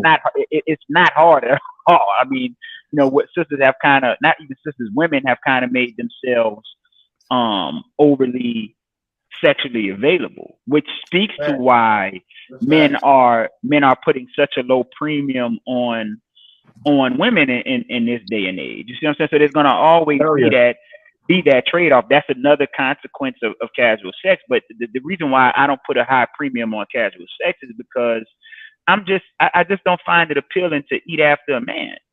If we always at a table eating, I'm not trying to go eat off your damn plate. I want my own plate. You see what I'm saying? Because with my own plate, Facts. I can do what I want with it and I can sift it like wheat. But if I know that we just doing something casually and then you entertaining other dudes, I can't even give you my best work. Especially using the same fork. But I can't even give you my best work because you're already tainted. Like, you know what I mean? I'm a Tano DMX. Them other niggas can eat off the plate, but not D. Like yamming on the residual semen of another man out of a woman's vagina just doesn't turn me on. That's why I'm not into casual sex. Fuck no. You know what I mean? Right. Like, come on. You know what I'm saying? That's why I wouldn't be into it. As an argument that they feel as likewise for men who want to have 3, 4, 5 different women. Right. There's a counter argument to them with that, as far as you not being able to function in monogamy, because that's really what this boils down to. What we're really talking about is monogamy. Right. Right. And the reality is that this is my issue with people who look at monogamy. Mm-hmm. And I think that people want a perfect situation, and without understanding, because we are imperfect people, most people are not going to commit to monogamy off the gate. Right. And even like someone who's married, I let people understand. Yes, even when you're married, there are people who are going to cheat. That is a realistic expectation take place in a marriage, that somebody may cheat. Mm-hmm. Now you can't have. I think this is why I think things went wrong. The way people have not, and I blame this in music, entertainment, movies. They've glamorized in books, different romance novels. They glamorize marriage in a way that does not fit socially what it is in real life. Correct. So there are a lot of people that have a certain expectation based on what they see in programming. They thinking that it's supposed to develop or evolve like this over time, and it doesn't, because being married is not exciting. Right. It's not an everyday excitement of, whoa, I'm this great. Now you may be happy and love the person you with, but you're not going to be you're not going to be like what are we going to do today? What's this spontaneous out of nowhere experience I'm going to. That's not how in dating someone you're dating, you may get that short term.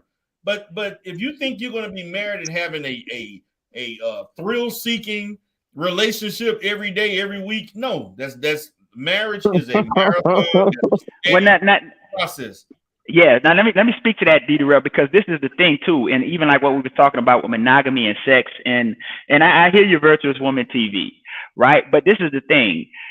And this is just goes to show you, and even if you look at the statistics on this, because there's this notion that people who are married or in long-term monogamous relationships are somehow sexually unfulfilled, as opposed to people who are doing the single, polyamorous, casual sex life, right? And nothing could be further from the truth. A lot of times, what you're really looking at is, number one, this is the commodification of sex. This is the reason why we constantly hear through corporate media, sex sells. So sex has become a commodity in the modern era. That's number one. Number two, pleasure has become a commodity in the modern era and through the corporate media, right? And so what happens is many of the what many of these people attribute to great sex, they're really getting off on the newness of the sex. So because this is a person you don't know, it's new, it's spontaneous, it's exciting, but that's because it's new. And this is why a lot of those situations don't really last that long, because after the newness wears off, then the greatness of it wears off. You see what I'm saying? So this idea that somehow polyamorous or single people are having better sexual experiences than people in long-term marriages and monogamous relationships, it's bullshit. It's bullshit. What a lot of them are addicted to is the newness. This is why you see them. Like, so I'm a channel Tommy Sotomayor. This is why you see a lot of these modern women, they only care about dick and attention. Mm-hmm. This is why you see a lot of these men, they only care about pussy and attention. It's that, because that's all it's about. Because guess what? It's just like with dope. You're only as good as your next hit. So you're looking for that new high. So you're jumping from this person, you're jumping to that person. Ooh, this nigga over here got a jawline and he got a chip too. I ain't never had a nigga yam on my twat with a chip too. Maybe that'll give me a new kind of sensation. I'm gonna let this nigga hit tonight. You see what I'm saying? The dude. Well, hold up. This bitch got one of her legs longer than the other. I ain't never fucked a bitch with one leg was longer than the other. Maybe I can do a new position. Let me go ahead and try that. You see what I'm saying? And then what they do is they come and they want to try and dominate the conversation on sex and relationships, as if somehow people who are long-term married or in monogamous relationships are somehow having a less authentic or less fulfilling sexual experience than them, when really what these motherfuckers are addicted to is the newness. I know that's not very the sex true. that's all that great. That's very true, Mary. Like, understand is like, I think because you're dealing with people that are running a household, and when you start peeling away that of the MTV or the BET goddamn unrealistic reality, we're telling you how the inner makings of how it works, or listening to when your spouse comes home and tells you about her friend, and man, that one nigga Brad, he ghosted her ass, and you know what I'm saying, now she on the phone for 6 hours talking about the nigga that she thought was the one or some shit. I'm like, man, hang up on her, man. But you ain't got time to hear this. She gonna just call you back later on tonight. Like, I'm telling y'all, like, if y'all don't know, listen, bro. I have part ownership of a hookah club. I see these men and women coming every other time. D. Darrell knows this shit, bro. Like, I done shown the work. Like, I'm there for these birthday parties. I'm there for these function events. Listen, it sounds fun. It sounds fun until all of a sudden, they can't. A bill pops up, or that cycle didn't come on. Wait, hold on. I thought you said you're gonna. Oh, so hold up, bro. Y'all doing the casual dance. Now you gotta understand this. See, it's different when you have people who are in the investment piece versus, nigga, I didn't put no investment in you. Who told you I wanted a family? And hell, you gotta wear. I've heard some women say, nigga, I didn't say I wanted to be with you. I just needed you to buy me this goddamn steak dinner. Like, hold up, bro. Nobody made you do that. And the nigga looking like Boo Boo the Fool. Man, this is why you can't trust women. But nigga, you still on her phone hitting her up, bro. What are you talking about? You choose to be the sacrificial lamb.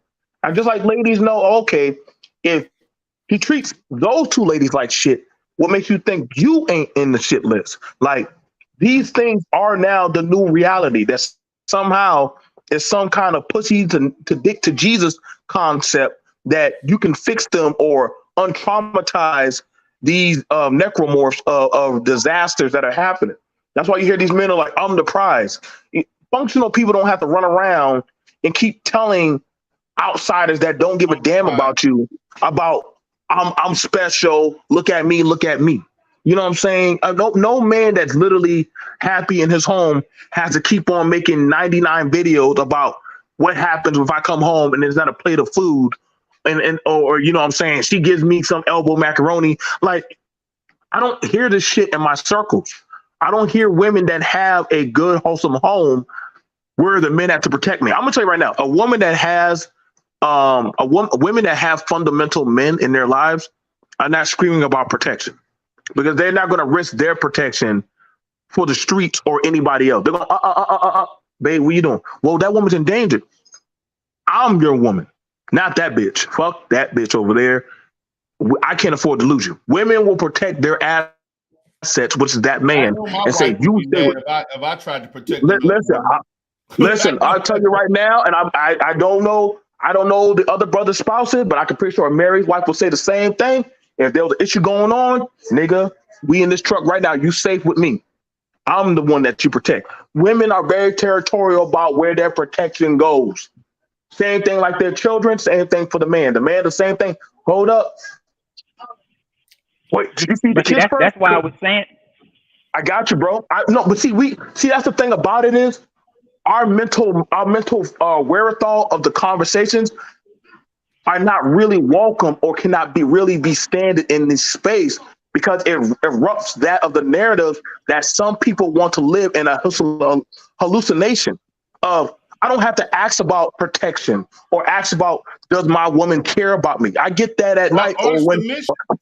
You ain't or ask your man. listen, I've nobody's never running used that around in word the the way home you use begging for submission, bro. Nobody's begging. Like, are you going to submit, cook, and clean? Like, niggas, like, where are these? Like, these are like elementary baby conversations from Toys R Us that people are having. Y'all saying, well, it sounds like her. No, it's just wherewithal because when you've been and seen this shit so long enough and you try to explain it, after a while, the teacher's like, okay, you just dumb as fuck. You ain't gonna never get it. So I don't know why we still dealing with you. Send this motherfucker to detention because these conversations are literally, they're just circular. We get it. There are people who like to get casual sex, swinging, all this other, oxymoron shit going on. But we done seen the people who tried to do the poly relationship.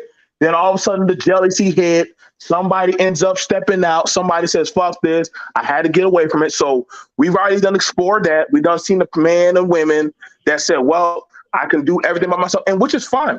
I already said openly, and I contract home just like a Mary, and so does D. Darrell do the work also. And just like the other brothers, we have more women that are moving into building a nest, a house, than we do the men.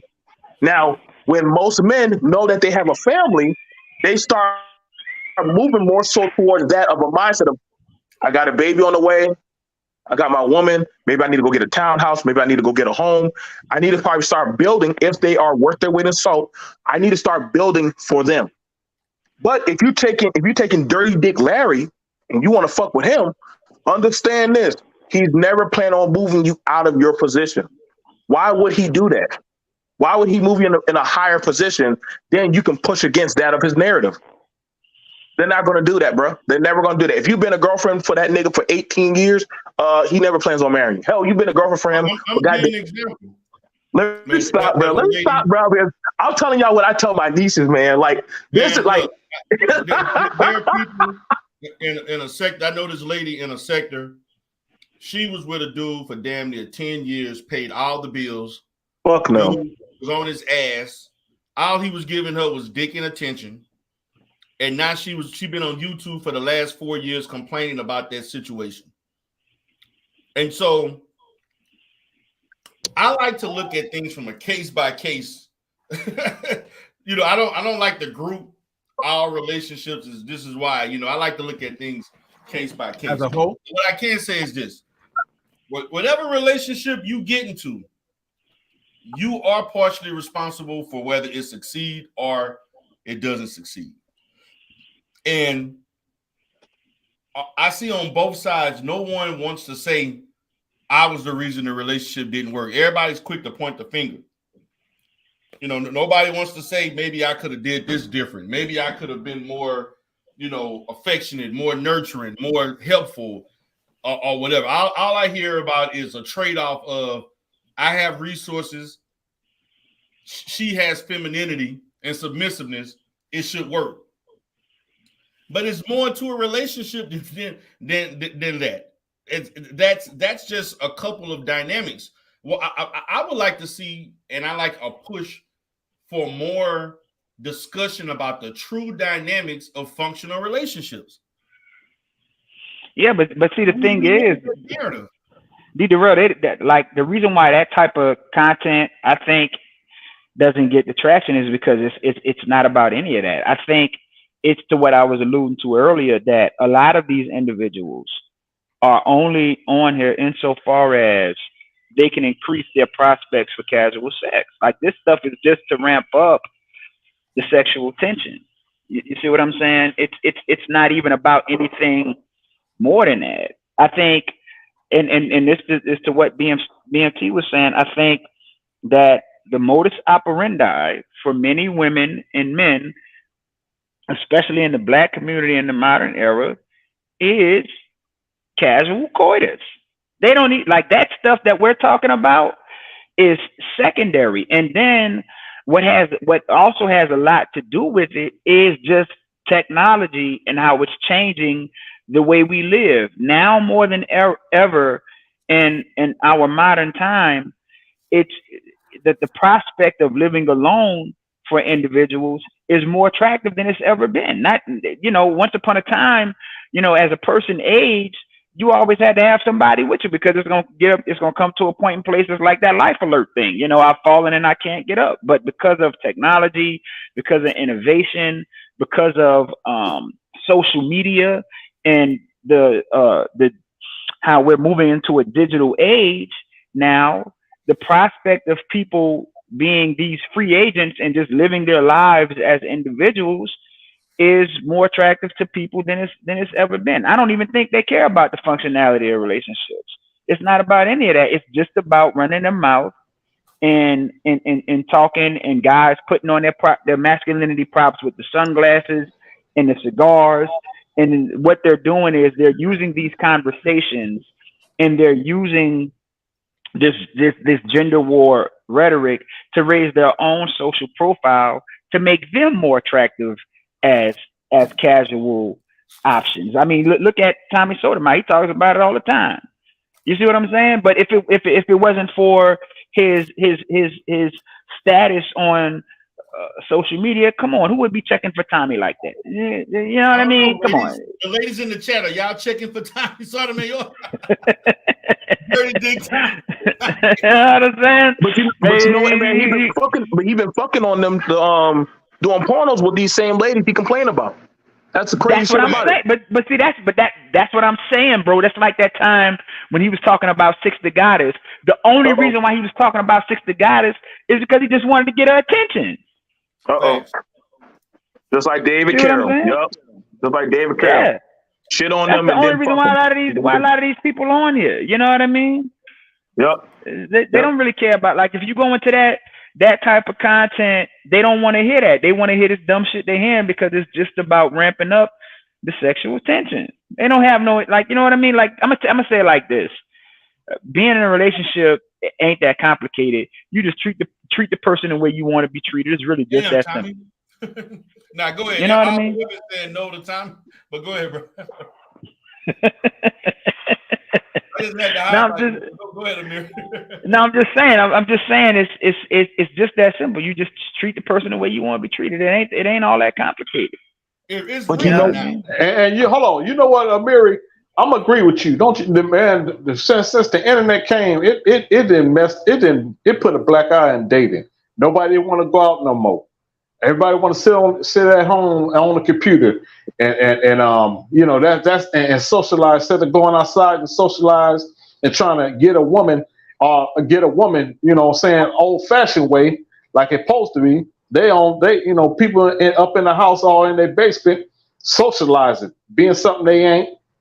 You know what I mean? It changed. The internet didn't change the game, to be honest with you. But see, this is the thing. The internet also created more incels. It's the reason why a lot of these guys are awkward. And awkward because they don't value human socialization, and they are fixated on technology, video gaming, internet, computer, things that don't allow that don't necessarily reinforce interacting and communicating with other people. Do you think that women also fall in that line of being incels now also? Definitely. Man, I did a video, man, I did a video a while back on I saw this white girl. I saw her, and I typed in female incels, right? I didn't think I was going to get much, and man, I had an array of women who sounded like the manosphere. This chick, you know how the manosphere talk they about, do. you know. Oh, they do. Let me tell you what they did. Like a lot of these guys will talk about black mothers and the women. I never forget. It was this white lady. She had to been no more than 21 years old, and she talked about how mad that she can't get a date. And when she talked about relationships, she talked about how she can't stand her dad. I mean, yeah, her and her dad were horrible, and they couldn't get along. He kicked her out the house. He didn't do this. He didn't do that. He was abusive. It sounded like a lot of the shit that the manosphere would say towards black mothers. She said the exact same shit about her dad. Facts. And to be honest with you, some of those incels that were women, they were not ugly women. They were average, some above that, but they just were they socially awkward? Yeah, they were awkward. They were into strange type things that most people couldn't relate to. Like anime? Their physical upkeep wasn't the best, and they enjoyed doing gaming. They enjoyed some of the same shit that don't. You know what?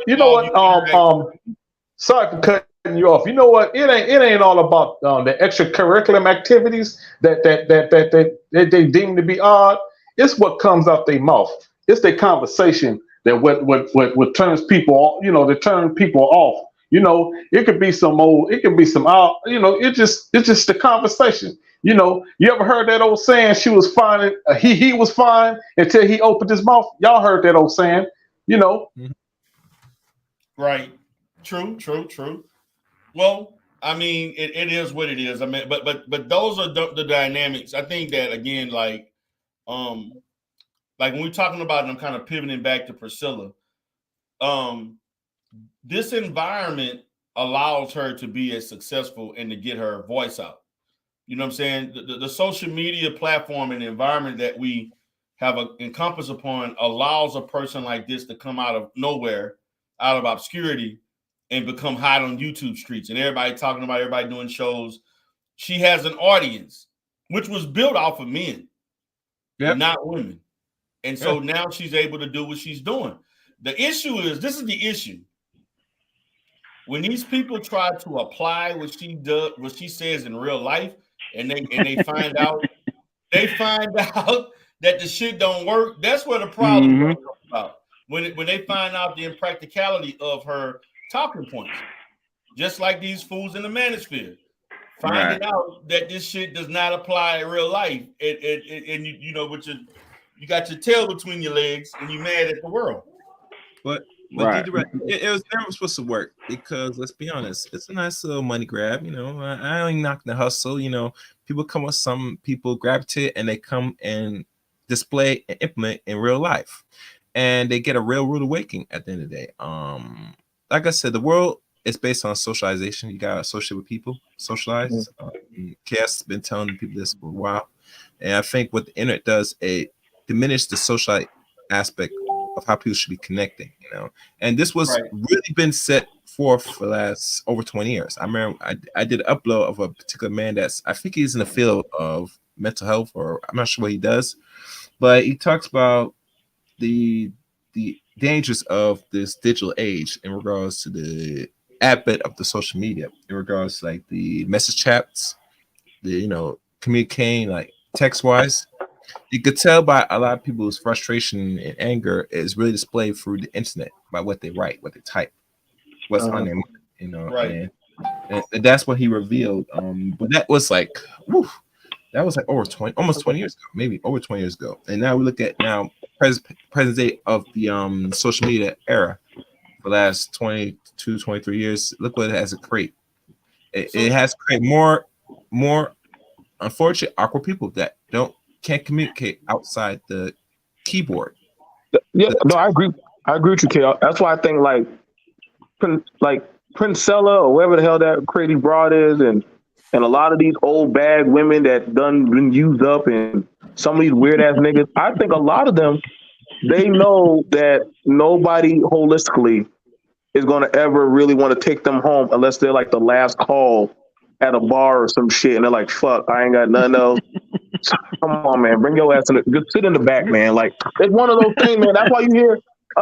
Just think about Mary, but for real, bro. Think about it. Like think of all these women that tell, "Stay away from the men. Don't do that." No, like no, nigga. I think it's you. Like it's you. Like telling the weak-minded women, like, "Hey, like these men are this and that." Like maybe that's just your problem, but you're trying to portray it on the other people. Just like you got these weird, dudes who be like, "Oh, don't do this, don't do that," and then like the guy's like, "Okay, I went outside, I didn't see all this crazy shit. What are you talking about?" So they'll easily keep on trying to recruit motherfuckers in them. Like, let's be for real. Like a Pearl was a socially awkward girl. Like even her friends outed her about that shit. So where did she go? She went to the socially awkward supermarket, this space, and started recruiting all the minions. Same thing, you got it with certain women that will go out there, seek out bitter and distraught and battle damaged, Negroes and people. You got it on all sides, an assortment. You just got to find the right type of dope to give them and say, "Hey, this is why you should fuck with me. This is why you should stop fucking with that." Like, don't worry about having a healthy, like, go to psychology, go get some help, or go do this, or go outside. They'll tell you things to separate you from a healthy mindset of, existing. You know what I'm saying? And so when you see that, when you have certain conversations, especially at this level, they get pushed against, because that would mean you have to do what? You have to go out and do the work. Yes, you have to go ahead and put forth certain effort. So when you're trying to wean somebody off of that type of mindset, like telling somebody, "Hey, like, you girls, be careful with that casual shit, because ain't y'all the same ones talking about, hey, like, men are kidnapping, beating, and killing women? Nah, fuck all that. I could do whatever I want." Oh, you know what? You got it, bitch. You got it. Good. You got it. Don't say nothing. Be quiet. Same thing for the men. Same thing for the same men that be complaining about, "Oh my God, like, we should be able to have sex with any women." Man, these women body count are out of control. Hold up, bitch. Like, you just said you want to have sex with all the women and don't care about the reality of what you're doing. Now you want to complain about body count? Like, nigga, you part of the issue. So these things that are happening, the same people, they want to do whatever they want, but they don't want no accountability of what they do. So it's outcomes of that behavior. Right. That's what I'm saying, man. Like, it's crazy. That occur. If you participate in these behaviors, and if the society is doing, there are going to be certain outcomes. There are going to be certain risks. That's just the reality of it. But guys, I'm going to go ahead and wind it down. It's definitely a stimulating conversation about this economy. We kind of pivoted and went other areas, which you kind of swallowed. Right? But I wanted to pose one other question. Now, what I'm seeing right now, because I don't know if y'all are aware, but somebody showed where I think Virtuous Woman TV did this. They showed a thing where Princella donated to Cynthia G's channel and was like, she donated like $50 and said, "I'm looking forward to us collaborating in the future." What do you all think about that? And what could come out of that? I'm not shocked at all. I'm not shocked at all. She all she is just another Cynthia G clone. You know that movie? They cloned Tyrone. They cloned Cynthia G. It's not even that. It's it's the misandry. It like what you see, like Cynthia G and Princella Clark benefiting from, they're just benefiting from the fact that social media is a black female dominated space, so they're gonna always get more traction than a brother. You know what I mean? So I mean it is, and that's why I say if women want to follow that, you go right ahead, because the course is set. So you go right ahead, boo boo. Ain't no swear off my back at all. I hate to say this, I don't want to be cynical, but the manosphere actually needs this for content. Yeah, I already know. We already know. We already know. Listen, bro, they need a new supervillain. They need a new league of villains or some shit. So, you know what I'm saying? The white leader just died or just left off from them. So they lost Tate, they lost Kevin, They lost the lead attorney. Dennis don't know if he coming or going. Like shit, you can't keep no fatherly figure in this bitch. So you lost what's that girl, Jessica X? I don't know what fatherly, motherly figure y'all need these days. The white girl, good mother. So we're on chapter 48. Now y'all buying strippers and shit to hopefully they'll step up and start teaching y'all red pill philosophy. Fucking goddamn, what's that light skinned nigga? Donovan, he's getting married to that trailer trash bitch. So honestly, I guess this might be the best thing. Don't forget them transgenders. Don't forget the transgenders coming in the manifest. My bad. So now that's the Hispanic transgender woman. Yeah, you know what? Honestly, that person was giving Steve. I was watching. That person was giving Steve all kind of. I was like, you know what? I'm not surprised. And in this like this Looney Tune world, you gotta have that transgender woman is all over the place in the space. She everywhere. That a woman or a man? What is it? What is it? It's a transgender woman. It's a man that transitions. You know, I'm just trying to be as politically correct. It's a woman with an extra port. And you know what? I bet you. Here's the thing about it. Here's the thing that's crazy about it. If that motherfucker were to say men ain't shit, they're dangerous. A lot of these ain't shit hurt women will run over there and praise that motherfucker like it's God until it starts talking and bashing black women. But that's what that transgender woman did to Umar. That transgender woman that Umar gave a compliment to talked ill about black men being a former man herself.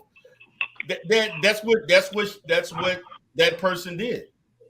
This place is like pussy. It's too easy sometimes, bro. It just get too easy, man. Like motherfuckers just know how to get to this place, man. Hit this place for a lick. Same thing. That same thing. Transformer. Where to talk about black women, the niggas would be right over there, praising and licking that motherfucker's feet. Like that's what I'm saying, man. You gotta like detox. It wouldn't surprise me now one bit. It wouldn't, bro. Next thing you came back. Yeah, I had a little something to do, but Melanated Vessel says, but let's not deny that it's a response to the misogyny. Yes, I agree with that. Misandry. I agree with that as well. I agree with that. I think it's an overreaction. It's not merely a response. I agree, but what I'm saying is whether it's an overreaction or not, and whether misogyny came first, it's like what came first, the chicken or the egg? What really matters is that one can't feed the other. We've got to both recognize what we need to do on both ends, because when we lay too much of the burden on one lap, it doesn't work. But many hands make light work when everybody recognizes their role and lives in that role. Right.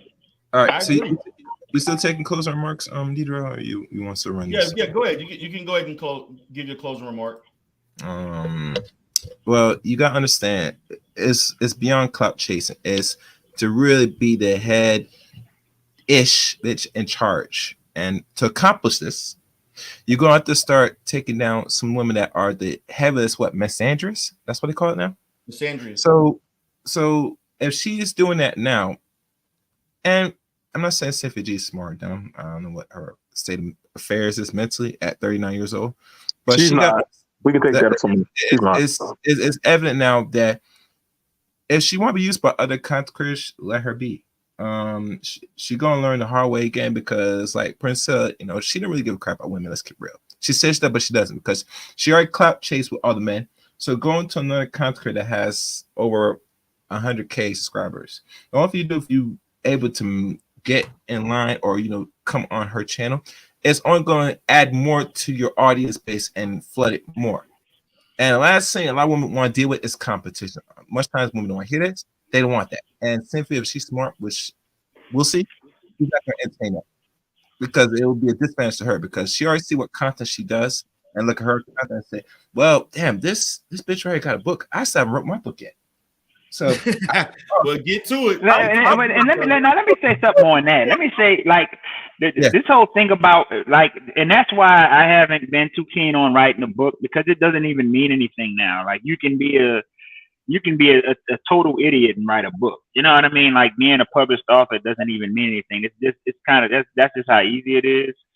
You know, and the thing about it, even like with this Princella Clark thing, a part of me does resent it. You know what I mean? And that's why when this stuff plays out, I'm gonna be very unforgiving when it comes to niggas, both the men and the women. I know me, I'm very good at trolling and throwing stuff in people's face. You know what I mean? You want to follow dumb shit when it's time for the consequences of that, and meanwhile, while I'm gonna be balling out with my little real estate adventures and stuff, it's gonna kind of be what it is. You know what I'm saying? Right, I feel you. Yeah. You know what I'm saying?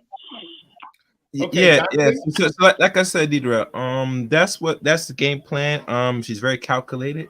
She's not a dumb woman. The woman you present today, she's really pacing herself and just checking off the hit list. Because even look at when she's on Fresh and Fit, she said that she calculated what she's about to do going on to that broadcast. You know what I'm saying? And it went well for her. So she's strategizing how she want to play this social media thing now, moving forward.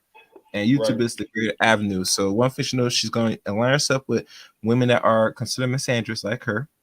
And she's going to take the audience and grow in her own platform. And, she's going to try to be that head top.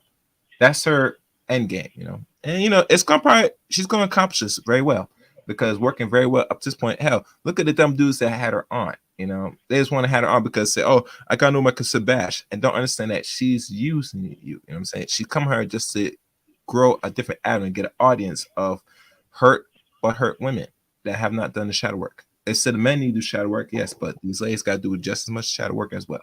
And through the evidence, through the comment sections, the interaction, even the talking points, you could tell right there from the talking points they don't have a thought of their own. Right. All right. Think about this. The book she wrote, you should always ask this.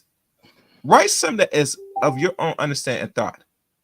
I don't want to hear no reference from other men, especially non-black men. What is on your mind from your experience? That will go much longer than just tell me what other white people write, especially white males write. Right. But that's it. All right. Thank you. All right, Dante. Damn, I ain't got too much to say, but I appreciate the panel. You know what I'm saying? Hey, is another fire live you had, D-Darrell. I hope you do another one. And Miri, I know you've been busy, but brother, I'll be missing you on your lives, man. What's up with Miri? Miri got to make money, man. You got money to make.